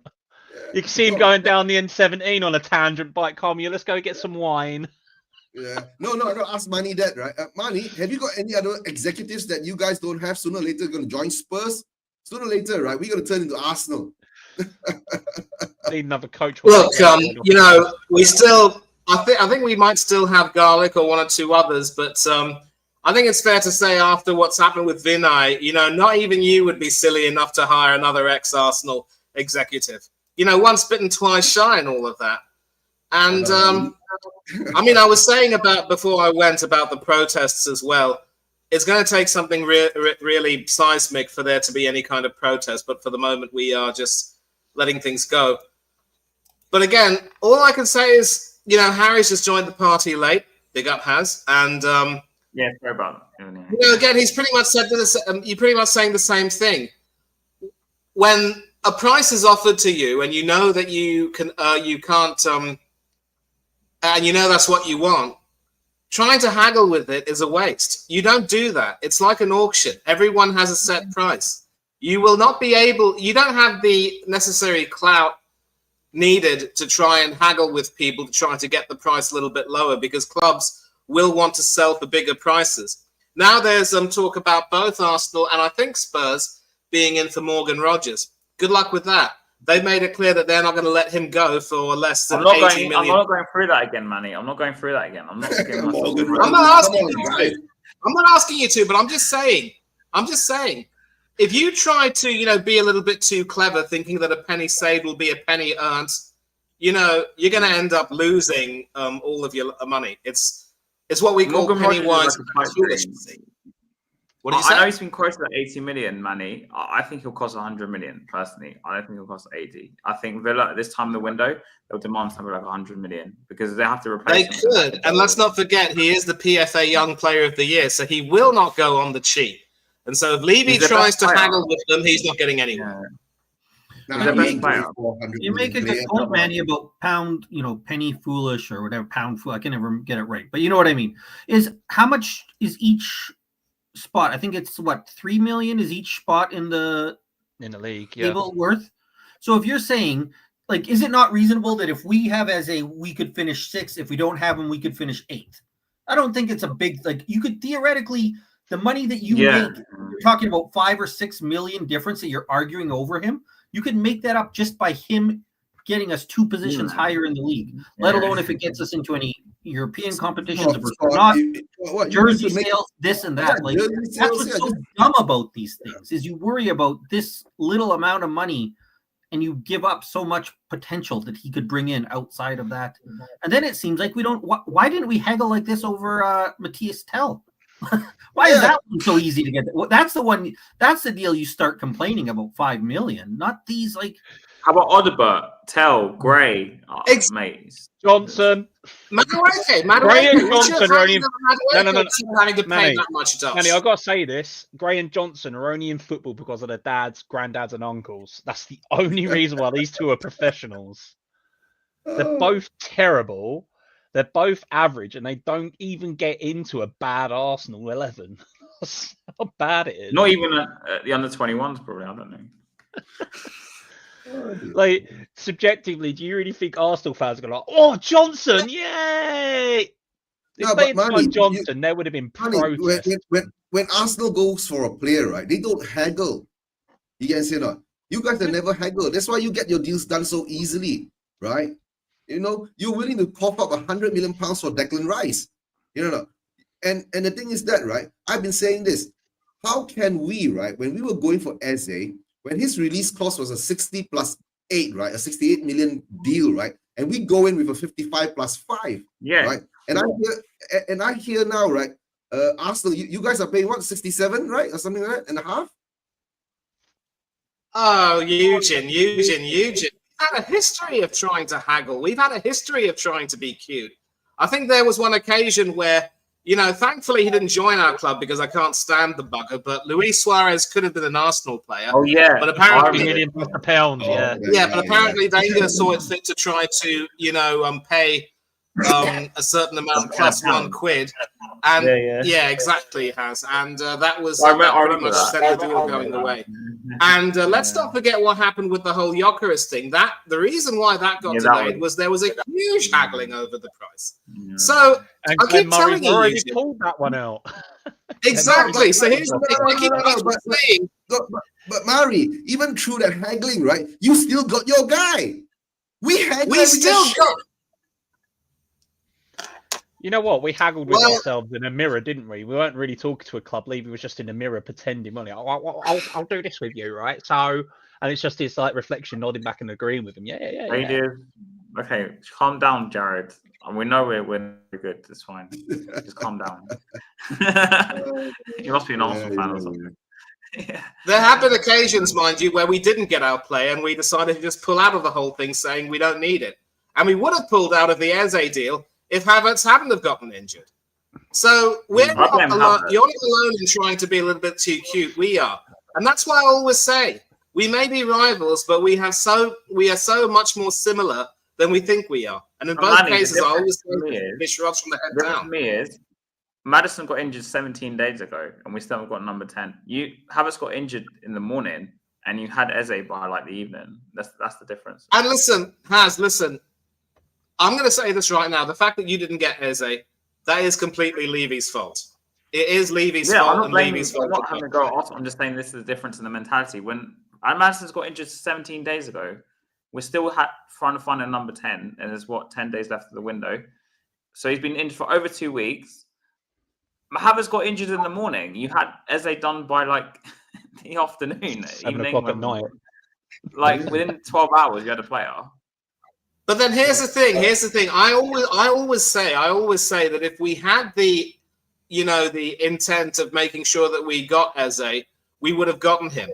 And I keep saying that the biggest problem that we have is that we are happy to, dump shed loads of dosh for certain players who may either be, average like Madueke or somewhat good like Rice. And let me say, Rice is good, but he isn't worth 100 million quid. But we should have gotten Eze long before, and we never should have allowed you a sniff at him, and that's what really makes me angry. But a lot of people have been saying that they knew that you guys would bottle it from 2-0 up with 5 minutes to go. I wasn't one of those people. I was willing to watch the match and see how it unfolded, and there was a part of me that was thinking that after supposedly taking a serious decision to sack the previous manager because they wanted to show ambition, I told myself, well, you've taken one step, but let's see if you can get it over. And yet, it's just Levy playing him doing the same thing over and over again. You You cannot have these lofty ambitions and be unwilling to put something in it. It's like, there's a saying: if you want by the yard, but only try by the inch, you deserve to be kicked by the foot. And Levy definitely deserves a good kick up his backside. It's Levy's fault. All the Nothing else. Tottenham fans. I'm going to say this right now, just briefly, and I'll let you guys come in. I despise Levy as much as anyone else. I wouldn't want that guy anywhere near my club. Believe you me. If that was a thing a tenner ago for all the Spurs fans to kick him outside the stadium on the way in, I'd pay 20 just to get a double. I'm sure there's a few Spurs fans out there who'd pay more than a 10. But no, hold on. You might give him an idea, right? Kick me in the butt for 50 quid. 60,000 fans goes and kick him in the butt for 50 quid, right? Imagine the amount of money he'll make. Is that Fandese or not? Am I using the maths wrong? Is that Fandese or not? No, but I might get a player like Tell or Gray. All right, we'll go another Gray then. But then the public humiliation of that is he has to be put in old-fashioned stocks. So the whole thing like that, as we kick him, he's not allowed to move. Either that, or we can throw tomatoes at him. That's what they do in Italy. You know that, like when they're pissed off with the ward or like the club, they throw tomatoes and stuff. Like, all you guys calling Spurs losers? What do you want a channel of losers? Their show, go to yours. What? All you guys are calling Spurs losers, or what do you want? All channels of losers? Yeah, it's their show. Go to yours. Oh no, he's talking about the people in the chat. Yeah, big up. Yeah. Nah, it's okay. We let them do what they want to do. The more trolls the better. Right? You think he'll be a bit wasted at Arsenal though, because they won't drop Odegaard for him in the 10. They'll probably play him on the left wing now, don't you think? No, but here's the thing. What gives me hope is that, they say that time does, even everything out. And with Arteta, he does have this tendency to favour players one season, but then freeze them out the next. We've already seen him freeze out Alexander Zinchenko after what, he did to Kieran Tierney. There was talk about Leandro Trossard leaving, but then the club in their infinite wisdom decided to let him stay and not for him a pay rise. Don't ask me why. So, look, there is going to be this sort of a consensus that if Odegaard doesn't pull his weight, then, he will end up being replaced. And he has been replaced for a few matches before. So I will give Arteta credit in that although he may not be proactive in terms of doing what needs to be done, he isn't, ignorant, and he does realize that there are some things that need change. And I'm glad that he's gotten Gyökeres in. I'm glad that Gyökeres will now end up starting as the undisputed number 9. No more false nines and all that rubbish with either Havertz or Trossard. So there is some hope that Odegaard will be benched for a few games, and Eze will be given his chance to shine, because he's not really that effective on the wing as people would like, but he's excellent as the number 10, and that is where we should use him. If Arteta has some sense, if he's serious about it, he'll be more proactive for a change. The thing is, though, I think if Eze doesn't play in his proper position, or he doesn't get the minutes he wants, he's actually going to regret joining us. I think he had a much better chance of playing to his potential by moving to you lot. Yes, he did. I agree with you. Yeah, I agree with that. Okay, Mani, will ask you this question, right? Throughout all the pre-seasons and the first game against United, right? You guys have been playing really pragmatic, you get what I'm saying? Will that actually suit Eze's game? Or will Arteta change it because he needs someone to support Gyökeres up front? You get what I'm saying? Yeah, the big hope, of course, is that by buying Zubimendi and having him play in the double pivot alongside Rice, there will be a little bit more in terms of service. And obviously with Zubimendi, Odegaard and Marino and a few others having played together at Sociedad, you have that sort of a chemistry. And we did see some potential of what could happen when we played against Athletic Bilbao, although it has to be said that that team was, quite rubbish that day. The Williams brothers, Unai Simon, disgusting. They had stink. All of them had stinks, it has to be said. But we did see what could potentially happen with the connection between Zubimendi and Gyökeres. I think, Arteta's for the most part always been a little bit somewhat pragmatic, but he has played his best football whenever we've had the 4-2-3-1 and a proper striker. whenever we've had to play a false 9 or move into a 4-3-3, for the most part, we haven't looked as good as we could have been. We played our best football with Gabby Jesus as the main striker in that 4-2-3-1. But when he got injured, everything just went haywire. Right. As far as being pragmatic is concerned, I think maybe it's a sign that Arteta's starting to learn how to play against certain opposition and how not to play against certain opposition. And I think he was smart enough to know that whenever you go to play United at Old Trafford, you can't allow yourself to be open.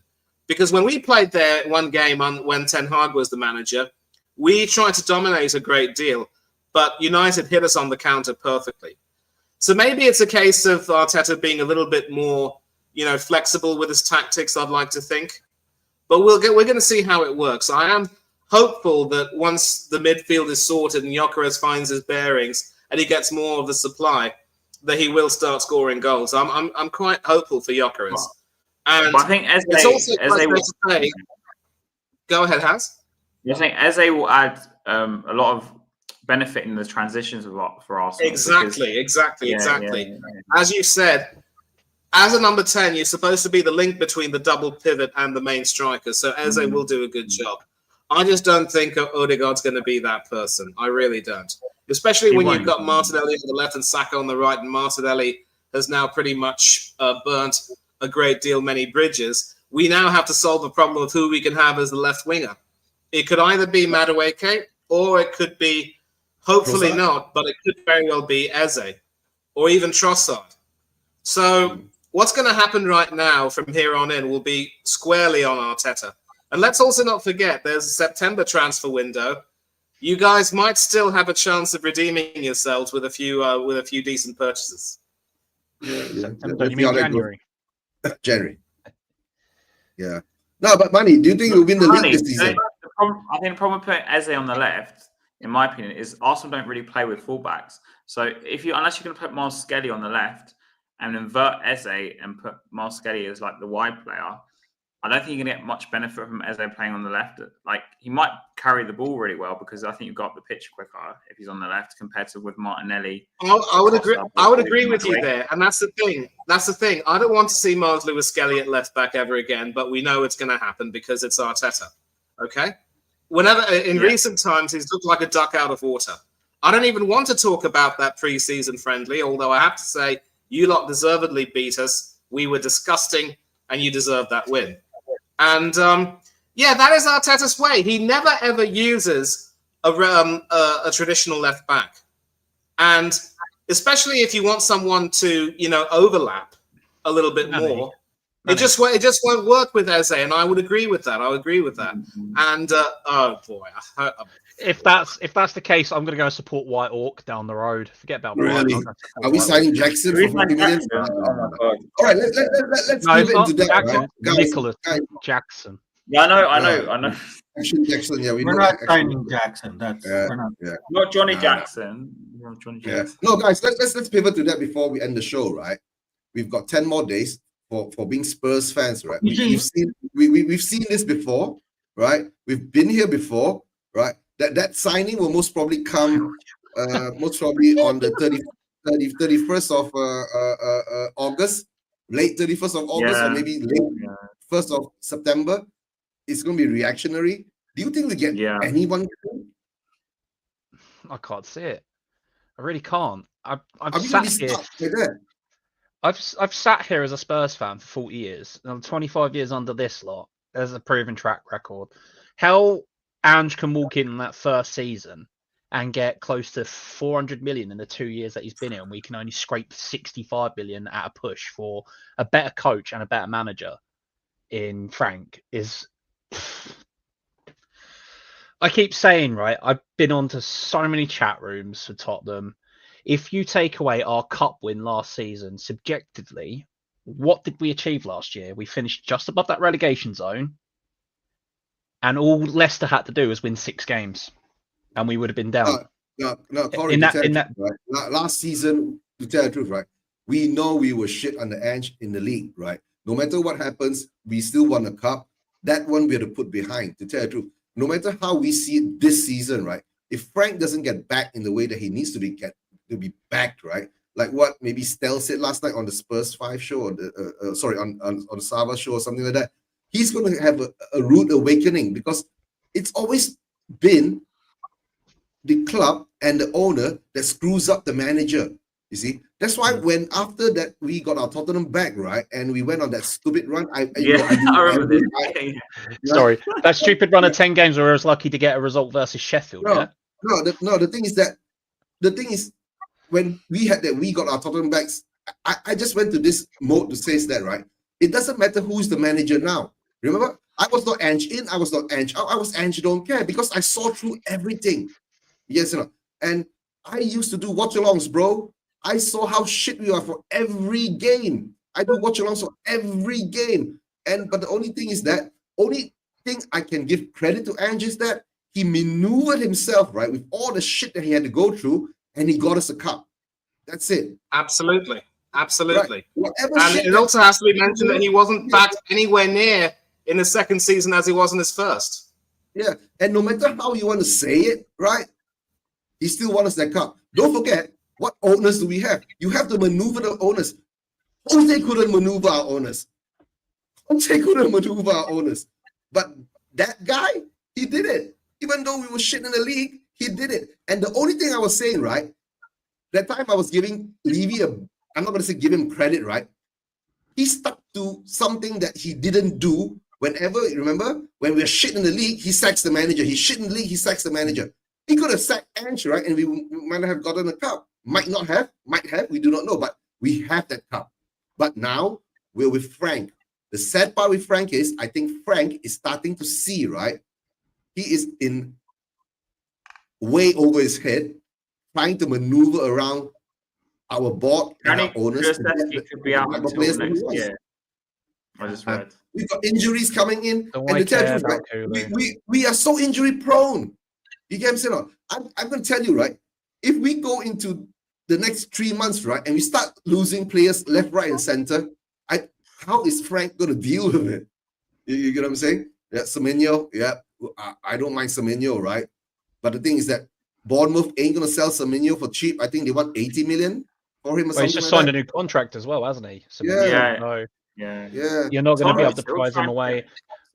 I've heard Spurs fans saying that, why don't we go get Matoma? I'm a Brightonian. I see stuff on Brighton page all the time. Matoma's publicly said he's happy with Brighton. He wants to do right by Brighton. He's signed a new contract with Brighton, so he isn't leaving Brighton like all these other players that come to Brighton, spend a season and a half in and sod off to Chelsea, you know? The loyalty. That's one thing about Asians, right? The loyalty they put in the club. You know, when the club shows the love. He signed under Nuno. Yeah, he still was there under Nuno, right? And then when Kane left, Son was still here. Nuno, that's what I'm saying now. Let's say Mani as an Arsenal fan, right? His transfer is more or less done. They've got Eze, they got Gyökeres, they got Zubimendi. Who else have you got, Mani?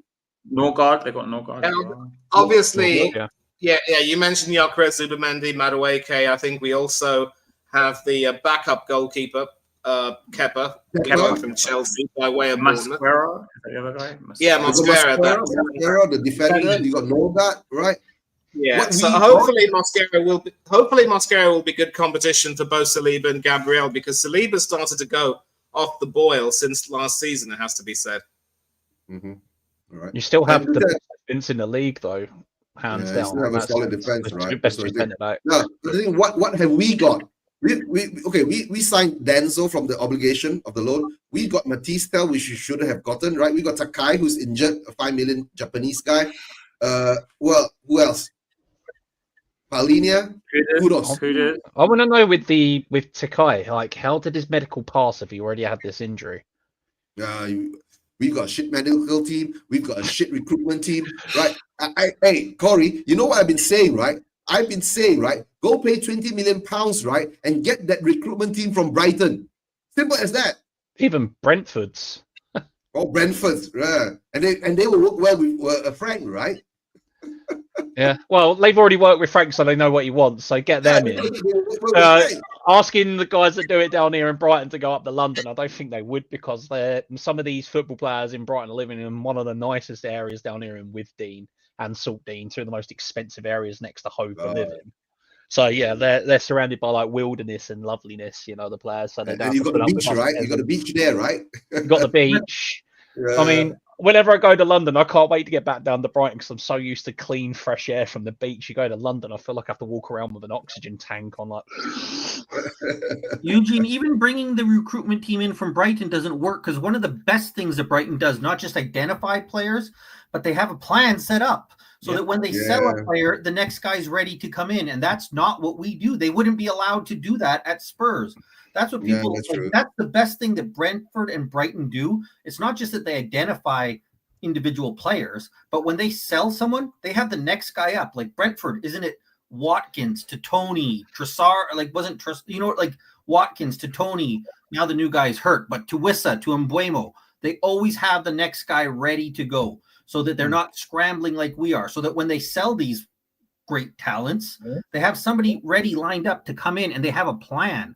So we could bring the Brighton guys in and they might identify these players and it probably improves what we're doing. But if we don't let them do the full job of they do, so that when they say, now we're selling Sonny, we're not running around. We've known Son is gone for the whole summer, right? Like the club has known that Sonny's leaving. Even if they didn't specifically know he's leaving, we know that he's 32 years old. Like we know he doesn't play till he's started losing his 100. legs 2 years ago. So, But now we're rushing in, right? So that's the problem. Even bringing in the Brighton guys, whether or not they don't want to lose Brighton, and I understand Corey saying that. But even if we bring them in, and then when they say, okay, now we need to go out and buy whoever it is, this great defensive midfielder, and Levy says, well, we don't need to buy a defensive midfielder. We have Palhinha in here. And they say, he's on loan and he's 30 plus years old, dude. That's the problem, right? So half the problem is identifying the talent, but we still go back to the same problem that we've talked about. There's no plan. So you can't even properly implement those. We probably don't look at the scouting networks because obviously we talk about the Brighton and Brentford model, both Tony Bloom and I can't remember who owns Brentford. They used to be best mates. They had that like data company thing that they both worked for, so it kind of split down the middle and they went their separate ways and owned football clubs, didn't they? Tony Bloom, this guy, right? Akalouche, I watch a lot of French football. This kid is fire. He is lit. If we can get him in, forget Eze. He's 23. How old is he? 23. He's 23, going on 24 next year. What's the price? It's anywhere between 25 and 45 million from what I remember from what Monaco was saying. 45 million. That's a very wide gap, Corey. It's about a 20 million gap, but you can get him for around 30 mil, 35 to really. But then Levy will offer 20. But like a wide gap because earlier in the window you could have got him for probably cheaper. Now that you're getting to the end, and Monaco doesn't have to sell, right? They could keep him for. So now it's going to be like Corey is saying, it's going to be up closer to that 45 million now because we're getting to the end of August. So why wouldn't they ramp it up? It's also the fact that there's not a lot of money in the French league anymore because of the TV licensing deals that a certain company have literally backed out last minute and leaving the French league kind of in pot. That's why Lyon would relegate it, then brought back up. But then again, you can't exactly relegate one, 6 times league champion in Lyon just like that for no reason, even though they've broken rules. I still think they should have kept them down there. When they were relegated, I've watched a kid, Diego Almada, for about 5 years now, from playing from Argentina to playing in the MLS to coming across to France, and now he's picked up by Atletico Madrid. This guy's 24, feels like he's been playing forever, and my God, he's a dynamite player. I said 20 million, let's go get him. Like Lyon are just been relegated. They had a list of players we couldn't. I have money list, right? Emil Smith Rowe, ex-Arsenal player. I'd rather go ask Bobby Zamora to come back out retirement. Oh boy, June. This is not your month. It's gone 2 months back. Love Emil Smith Rowe, amazing talent, but has a worse injury record than James Maddison. Not worth. Oh, okay. All right. Thing is, with our medical record, 70 million. If it was me, I'd try and get Paqueta, but I don't think we're going to be Paqueta's a good shout. Well, we talking Alamake is 70 million now, because last time I checked it was around 25 to 45 million, but then we could be talking in euros, which is still around 50 million. As it's Euros, it's going to be, you know, this is what gets me with the transfer market. All these things coming out like, oh, looking at a price of 68 million euros when we're dealing in pound sterling. It's like, can you put it in pound sterling so I don't have to do conversion rate all the time, please? No, but the thing is that we know we're Spurs fans, right? And the thing is that we'll be linked to another 20, 30 players that might not turn up, might turn up. Oh, have you not seen the new I'll be list? there. I saw another list Yeah, just now. there's a new list now, right? I guess Yeah. Savio is out, Eze is out, right? So we have to come up with a new list. There's always a new list, Adam right? Scott, Alex Scott, that's the one. He was on there. Kalush. There's a Alex long list Scott? of people. Wait. Anyone the wrestling fan here? It's like Jericho. You just made the list. Just write it on there. Oh, I love Jericho, but it's literally, I think it's Jericho's hand in there. Alex Scott is Bournemouth, right? Yeah. Okay. Sorry, Hans, you saying? I think with Emil Smith Rowe, I mean, I don't mean this as an insult to him. I think Fulham is the level he should be at. I think that's the club that makes sense for him. Yeah. I don't think that's not meant to be rude. I think that's the club he should be at. Fulham is a good level for him. He gets to play, and as Manny said, when he's injured, and Fulham takes the chance with that injury because when he is healthy and at his best, he's probably a better level player than they can normally get. So I think Fulham's a good place for Emil Smith Rowe. And I don't want to just say no because he's ex-Arsenal, because at this point we can't do any. We have to take any down. We're desperate. I think Fulham is a good place. Okay, let's get to the Paqueta thing, right? The Paqueta thing is that I don't know, right? How much would it cost? Because wasn't he like under a suspension or something? He's fine now. Yeah. He's fine now. Has he played? No, I'm going to say this as a Brightonian. Solly March is shite. Even though he's a local Lewis lad, he is terrible. You ask any Brighton fan, ask any Brighton fan about Solly March. Yeah, most probably we'll get now, but I don't want Solly March, right? Yeah. I'll take Lewis Dunk. I know he's up there in the age, but at least he's experienced. Oh, Lewis Dunk. Oh, dear. Is he still there? It would be great. I don't know if West Ham wants to get rid of any more. I think they must. They're going to start to have to get worried about whether they're in the relegation battle if they lose any more. Yeah, because the way they lost to Sunderland, right? He's done. It was like he was charged, and those charges are dismissed. So I don't think anything's coming back right now. Whilst those charges, was he playing? My question. Yeah, he played on the weekend. He played for. He played. You're right. No. During the charges, was he playing during the charges? No, not during the charges. I don't think. No. Was he suspended? Another thing that got me with West Ham as well, that Brazilian goalkeeper, I can't remember his name now. They were going to buy him, and then last minute went out and signed the guy from Leicester. You're like, wow. You got a goalkeeper playing in the top league of Brazil, which is a higher level than Leicester playing in the Championship. Kid's amazing. We're talking about John or whatever from John. Yeah, he's a really good goalkeeper. Very good goalkeeper. I mean, like I said, I've watched football around all different leagues. You guys are probably sitting in other chat rooms, so I'm sitting there watching like 5 different games on 3 different screens. I'm like mini Steve. I haven't got enough screens to watch all the matches I want to watch. I'm like mini Steve. I'm like, I'll have a match here, a match there, a match there, a match on the TV, a match on my phone.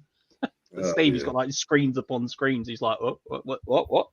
How the hell can you keep up with that many games? I get a little bit dumbfounded after about 4 screens. I used to do that quite some way back time, but not nowadays, right? Don't have the kind of attention. Nowadays is to watch one game, do the watch along.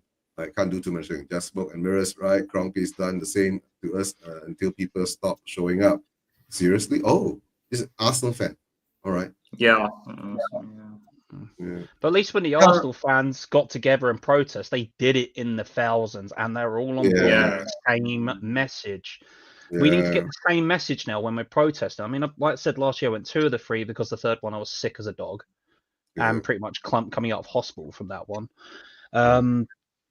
The messages, the songs were all over the place. If you're going to have a sing sheet or a hymn sheet for protest, it'd be the same songs. You stick to the same mantra, the same beat going down the street, because you'll have one part of the crowd singing one part of the song, another song like "We Want Levy Out." Like, just all focus on one message.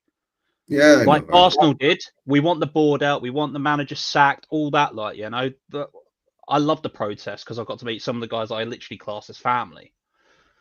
And the message on the first one was very united. You know, it was like very up there. We want these guys out. Blah blah blah. The second one was kind of Where that Kulusevski one come from, I don't know. Like, Well, I hate that song. It shouldn't be we love Kulusevski. It should be I love THFC. If you're there to protest, the player, mate. Did you actually hear me in the crowd? Did you hear me in the crowd? We should change the lyrics to "We love THFC," and they all were like, "No, man, Kulusevski." I'm like, right, no. To tell the truth, right? Change for Spurs, change for Tottenham, right? They tried to do that, right? To change the lyrics, but you know, once the mob goes in that side, right? You can't say too much or anything. The people are already there, right?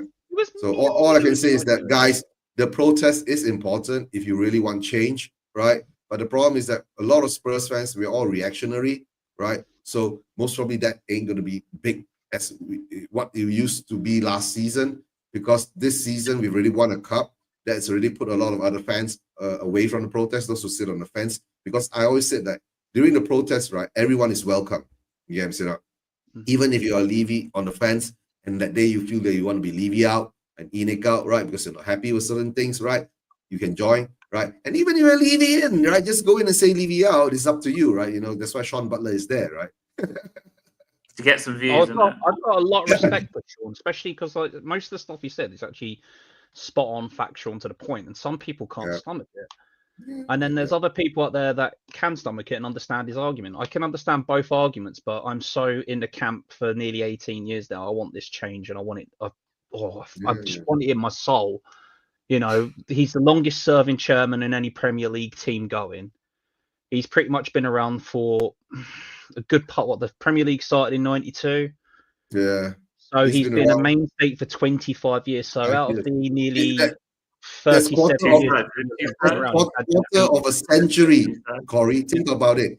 He's been there a quarter of a century.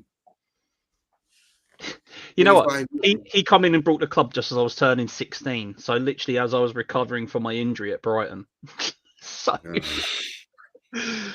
it's crazy, isn't it? Like, you just sit there, got oh dear. But all right, guys, we'll just go around one more time to have our last thoughts before we end up the show. It's nearly 2:15 a.m. here in Malaysia, right? And I'm sure it's going to be 12 a.m. for Mani soon, right, in India. And Scotty, I'm not sure what time you are at. I think it must be about 12 p.m. in Canada. 12:15. Well, for me and Haz, it's 7:15 in the evening. Yeah, past in the evening. So we got another few hours before we get to go to bed. All right, I'll go around. I'll give Mani the honors since he's the only Arsenal fan here. Mani, you go ahead first. Well, I always say this. We may be rivals, but we are more similar than people would think. As I've said, one of the reasons why I love coming over here is because you're not going to get any kind of banter from me. I've known Eugen for the best part of, I want to say, 2 or 3 years now, and we've always had respectful conversations. You're never going to get anything from me regarding banter as such, partly also because my brother-in-law's a Spurs fan.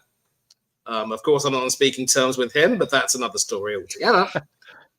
I will say right now that Spurs fans really need to take a look at the way things are going on this season and make a choice.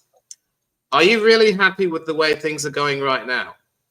Do you want to aspire for better things? As much good as Levy has done in terms of making the club a wonderful financial unit,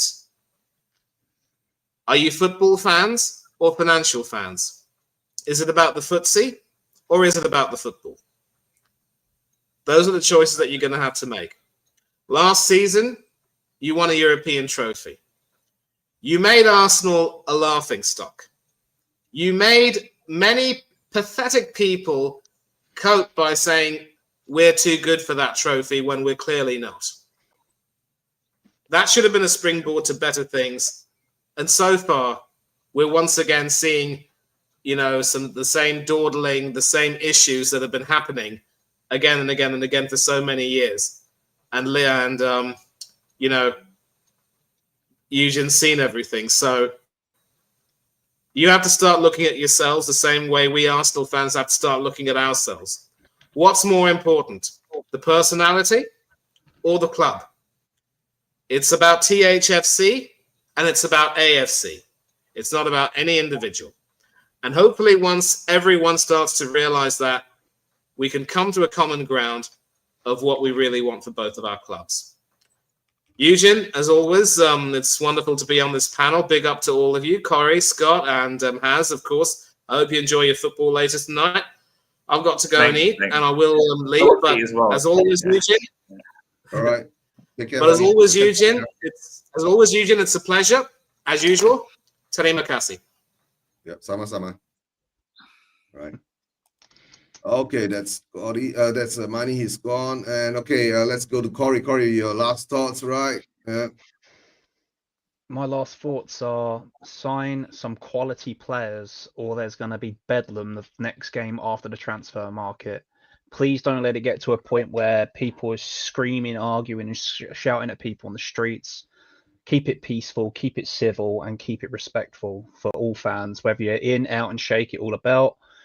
I've sat on the fence now for 18 years with this this ownership to leave. I want them gone.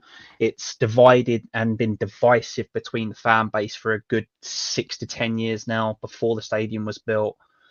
We've had so many fallings out between different fans in the same groups that we've been in. People telling people, shut up, you don't know what you're talking about, and down to all that crap, you know. At the end of the day, I just want to get back to that feel-good feeling that the stadium had before the new stadium, where all the fans were all together and it was all unified. You know, all of us had the same songs in our heart, the same joy to watch Spurs. I just want to see excitement on the pitch again, because it's been so stagnant now for 6 years. We've had so many good players in the past to what we've got now, and I'm sitting here going, what happened to the Kanes? What happened to the Berbatovs? What happened to the Bales, the Ginneras? What happened to those iconic players that we brought in? What's happened? Have we lost our way with this ownership? They know what the fans want and crave. They crave to be entertained, and they crave good players. Stop signing mediocre, stop signing relegated players, and actually do some proper scouting. That's true. That's true. Yeah, I understand that too. Yeah. And Scotty? Yeah, I mean, it's depressing because it's another opportunity that the club has just totally thrown away. There was so many good feelings this summer, even after all that, you know. And of course, after Ange got sacked, there was a little bit of whining and complaining. But let's be honest, after that PSG game, after the Arsenal game, there was a lot of really positive feelings. This was an opportunity to really build on something. You have that trophy. You can go in. Frank is coming in. And anyone who doesn't have a weird agenda, usually based around Ange, is excited about what Frank has shown us early on in the season, in the summer, right? And there was so much momentum going forward. And if you go out, you get a Savinho. And with Savinho, I'll use him as the example. There's other people who can come. You get Eze and Savinho with Kudos. And we have that. Like, just think about that. That's starting to build a team that everybody can get proud of. Back in those kind of days where we had Poch here, we were excited. Where we had Harry here, we were excited. Like Corey is saying, the fan base starts to get united because there's nothing that's going to unite us. Not a one-off weird trophy, but consistently winning in the Premier League, going out every week and looking like we're competing and being excited. Fans are going to naturally be united when that stuff is happening. And again, the club has shown that they don't give a crap. They just throw it out. The club just spits on fans again, doesn't care about football. And once again, we're left here not complaining, because complaining would be as if we actually had something. We're pointing out the realities of our club that isn't good enough. And it's sad that that's what we're left with, when all we really want is make some moves that are appropriate moves. I haven't heard anybody once say a name like Yamal today. We're not saying Mbappe. We're not saying Holland. We're saying players that are at the level that a club like Spurs can get. That's all we're asking for. And I think most of us, who probably all four of us here, I know all four of us have been called negative at some point. Oh, I've been called so much. I've had death threats. I've had shit said about my little boy from people. So it just makes me sit here and wonder about some of these so-called fans and humans when they're doing that to other humans for a football opinion. Yeah, but we would all be happy if we got out and we got in a left winger of Savinho's level. We would be happy. We would be excited. We'd be coming out here, and the conversation would be completely different. But once again, the club doesn't do that. And we're left wanting, or we're left asking questions, because there's questions that need to be asked about this club and its ownership and the way it's run. Mm-hmm. All right. And Harry? What can I say? disappointed but not surprised, I guess. Unfortunately, when you let yourself hope, and I was actually quite confident we're actually going to get Eze the past week, I was crashed down to earth in 3 hours yesterday. I was watching Fenerbahce against, who was it, last night, and suddenly my phone just starts ringing. There's reasons why Bowen won't come. Why would you want to come here? But right, like, let's see. His right? father-in-law is Danny Dyer, an avid West Ham fan. Yeah. He'd be So shunned probably from the get castrated. family. So You'll be castrated, not even shunned from family, right? you'll get a divorce probably if that happens. but like, you know, for me, the biggest issue is just the fact we never use our resources to the maximum. Before we got on, like Scott alluded to, we're not asking for us to sign Mbappe or the IMHO or like some crazy expensive player that we have is completely unrealistic. And we're asking just the club to use its resources to the maximum, which is why we get pissed off that we sign like Odobert, Tell, Grays, you know, because we're looking at, say, 2 of those get you maybe an Eze or get you maybe a Savinho if you add that 2 of those three together, let's say, instead of buying 2 of them and just buy 1. And it's just another example of it, because some people may argue, look, if we didn't sign Tell, that extra 5 million for Eze would have been like straight away. But for me, I do think that's a factor, but also the problem with Levy is that he's got a massive ego and haggling because he wants to win the deal rather than get the player, which is actually what right for the club, where he keeps saying he does right for the club, which is not true. He just wants to do right for himself. In other words, just win the deal rather than like get the player. How much money to save to keep in his pocket?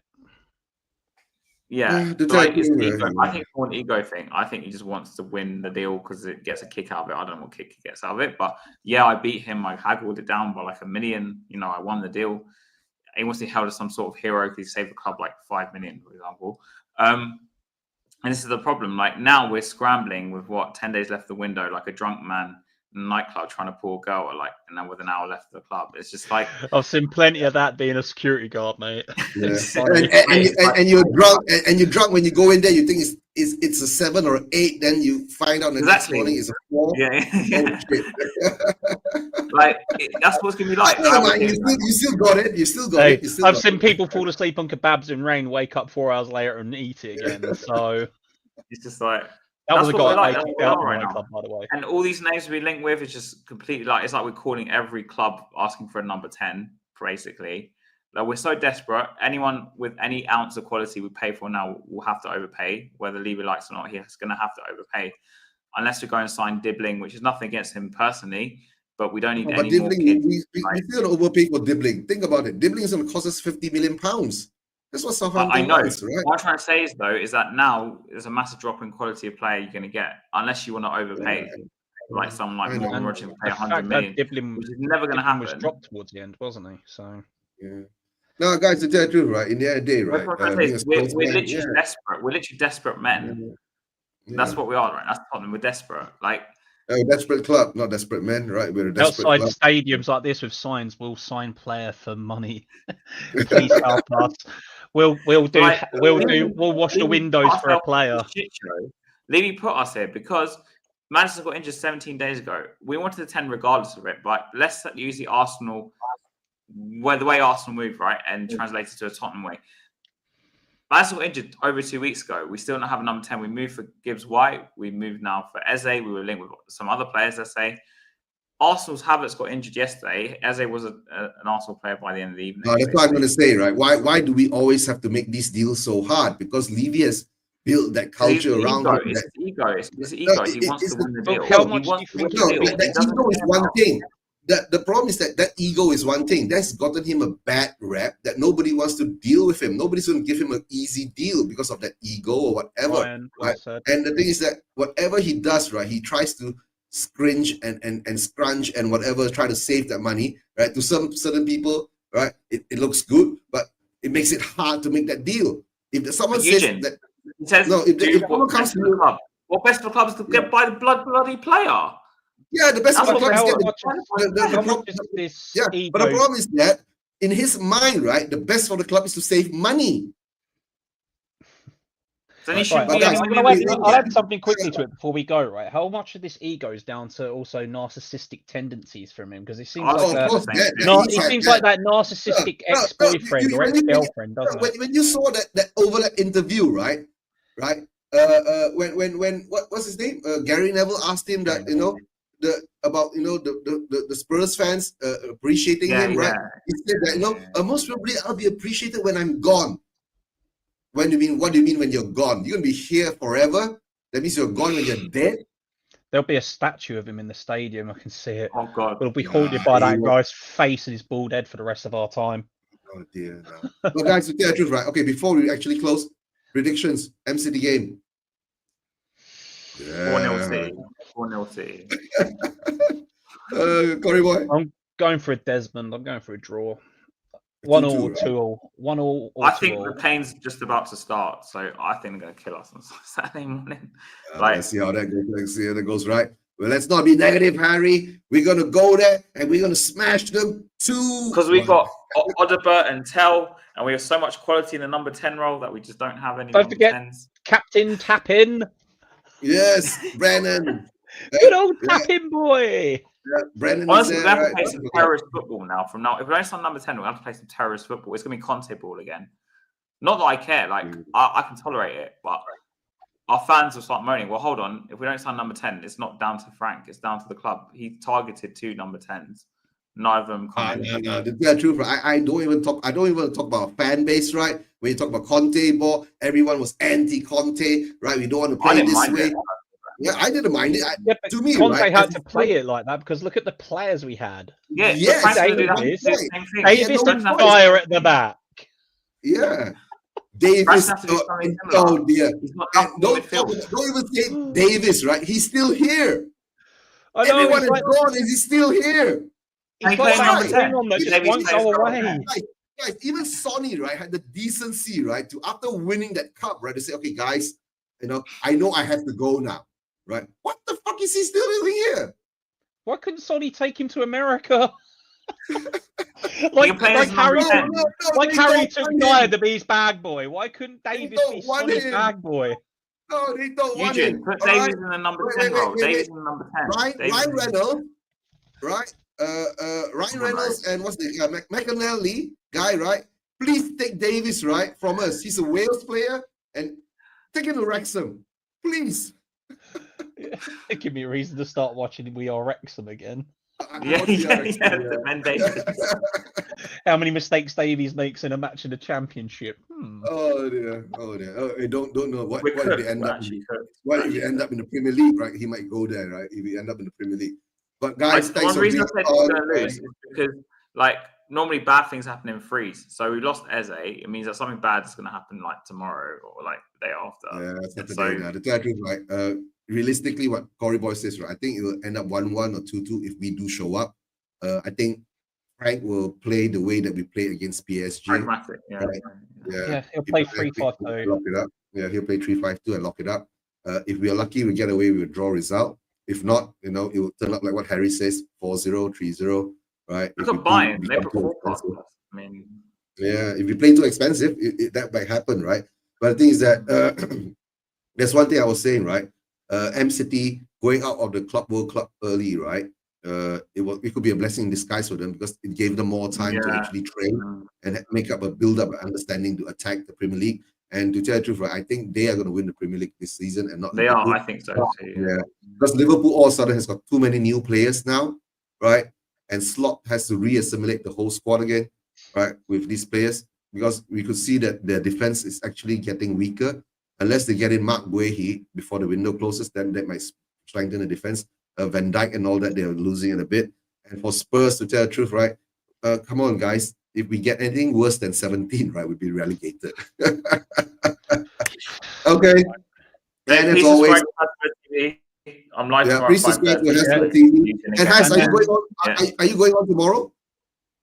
Yeah, 5:30. Yeah. Please subscribe. Don't forget, 5:30 usually Has will be late, right? So put it about 5:35 to 5:40 because it depends on the train again. 10 o'clock. It'll be on. 10 o'clock, yeah. And then also 10 o'clock. come to Mind Phillies and Rintex show that isn't Yes. football. Yeah. We have Yeah. blockbusters, movies, games, and television.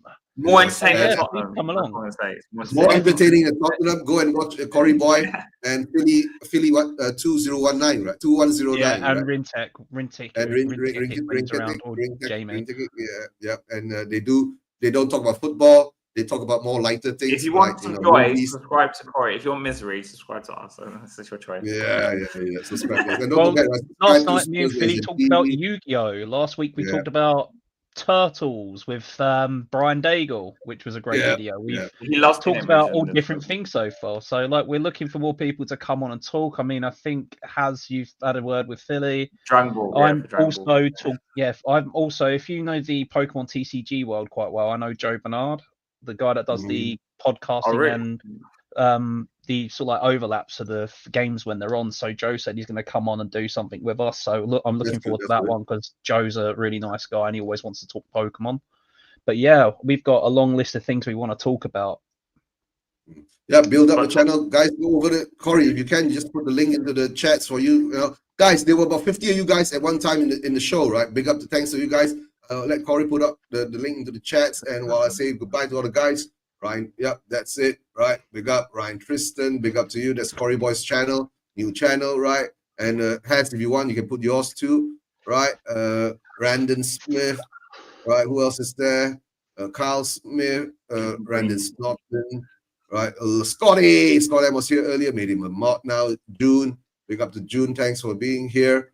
Matt, is it Matt? Matt 02, yeah, Matt 02. Yeah, not Matt Max, but Matt 02, big up. Loads of you in the chats today. Archer, big up to Archer too. Then what's this? 1 Yen Gaming, big up to 1 Yen Gaming. That's General Tom Wee. Yeah, Tom Wee. Yep, and of course Jared Bumpers. Yep, Thank you. yep, Thank you. yep. Big up to you guys. And there's Alman Soberjo. Yep. Soberjo. Yep. That's a really cool sounding surname. It's better than mine. Sobojo or Sobajo?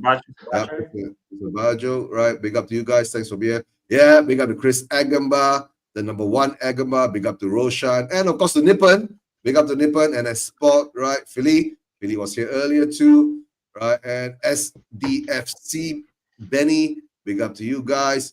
And there's Paul Majun Kim, yeah, Majun Kim, right? Of course, Vinay was here too earlier. Big up VV. I don't understand why it's posted my thing 3 times when I only did it once. No, because it comes out 3 times because it's running through 3 channels. Yeah, Paul Jr. Big up to Paul Jr. Right, VV, right? That's what Money called him. You're welcome, Arsenal. If you need another player, get us to go do the heavy work for you again, yeah? Yeah. And of course, Shushan, big up to Shushan. Now he's back in England. Shushan messaged me through Twitter. We can get in touch again, right? Donna Cullen, big up to Donna Cullen too, right? Yeah, long time no see. Yeah, Kazali, AFC Flair, right? Big up to you guys. He's good. Who else do we have? Amani was here earlier. Brush was here. All right, guys, big up to all you guys, right? Thanks for being here. Don't forget, subscribe to all the channels been put out there, right? Let me see, hide the current one. Let me get down to the bottom. You got Corey Boy's channel. You got Has channel, right? I'm not sure Harry has put in his channel, right? But now don't forget, go over to Hasper TV, right? It's easy to search, right? Hasper TV. Hold on, let me put in the private chat. You can put it on the show. Hold on. Let me see. It's a collective channel. It's not my channel. It's Phil's, Rin's, and mine. So yeah. Let me see. Copy link, open link. Let me see this properly first. Copy link address. Right. Then it goes back to this. I've been subbed to you for ages, Has. I never catch you when you're online for some reason. Yeah, all right, guys. Don't forget, go subscribe to Harry's channel too, right? Harry's channel too. All right, guys. Thanks for being on. Thanks, Corey, for being on. Harry for being on. Of course, earlier, Manny and Scotty. And guys, show Scotty some love whenever he's in the chats, right? He's not the most. No, he is the most makes negative. up some horrible person. I don't you know what? He's a nice guy. I used to clash a lot with Scott, then I've actually got to talk to him properly, and I actually understand he's a fan like me that wants better for the club. So me and him used to clash about players all last season. Yeah. God knows what No, over the chats thing for with no Scott is reason. that And Scott has got a different persona in the comments. You get what I'm saying? But when you get him on screen, right, he's so lovable. he's like me. I'm an arse when I'm on my texting thing, but on the screen I'm a big teddy bear. Yeah. All right, guys. Thanks for being on. And as always, leave you out. Leave you out.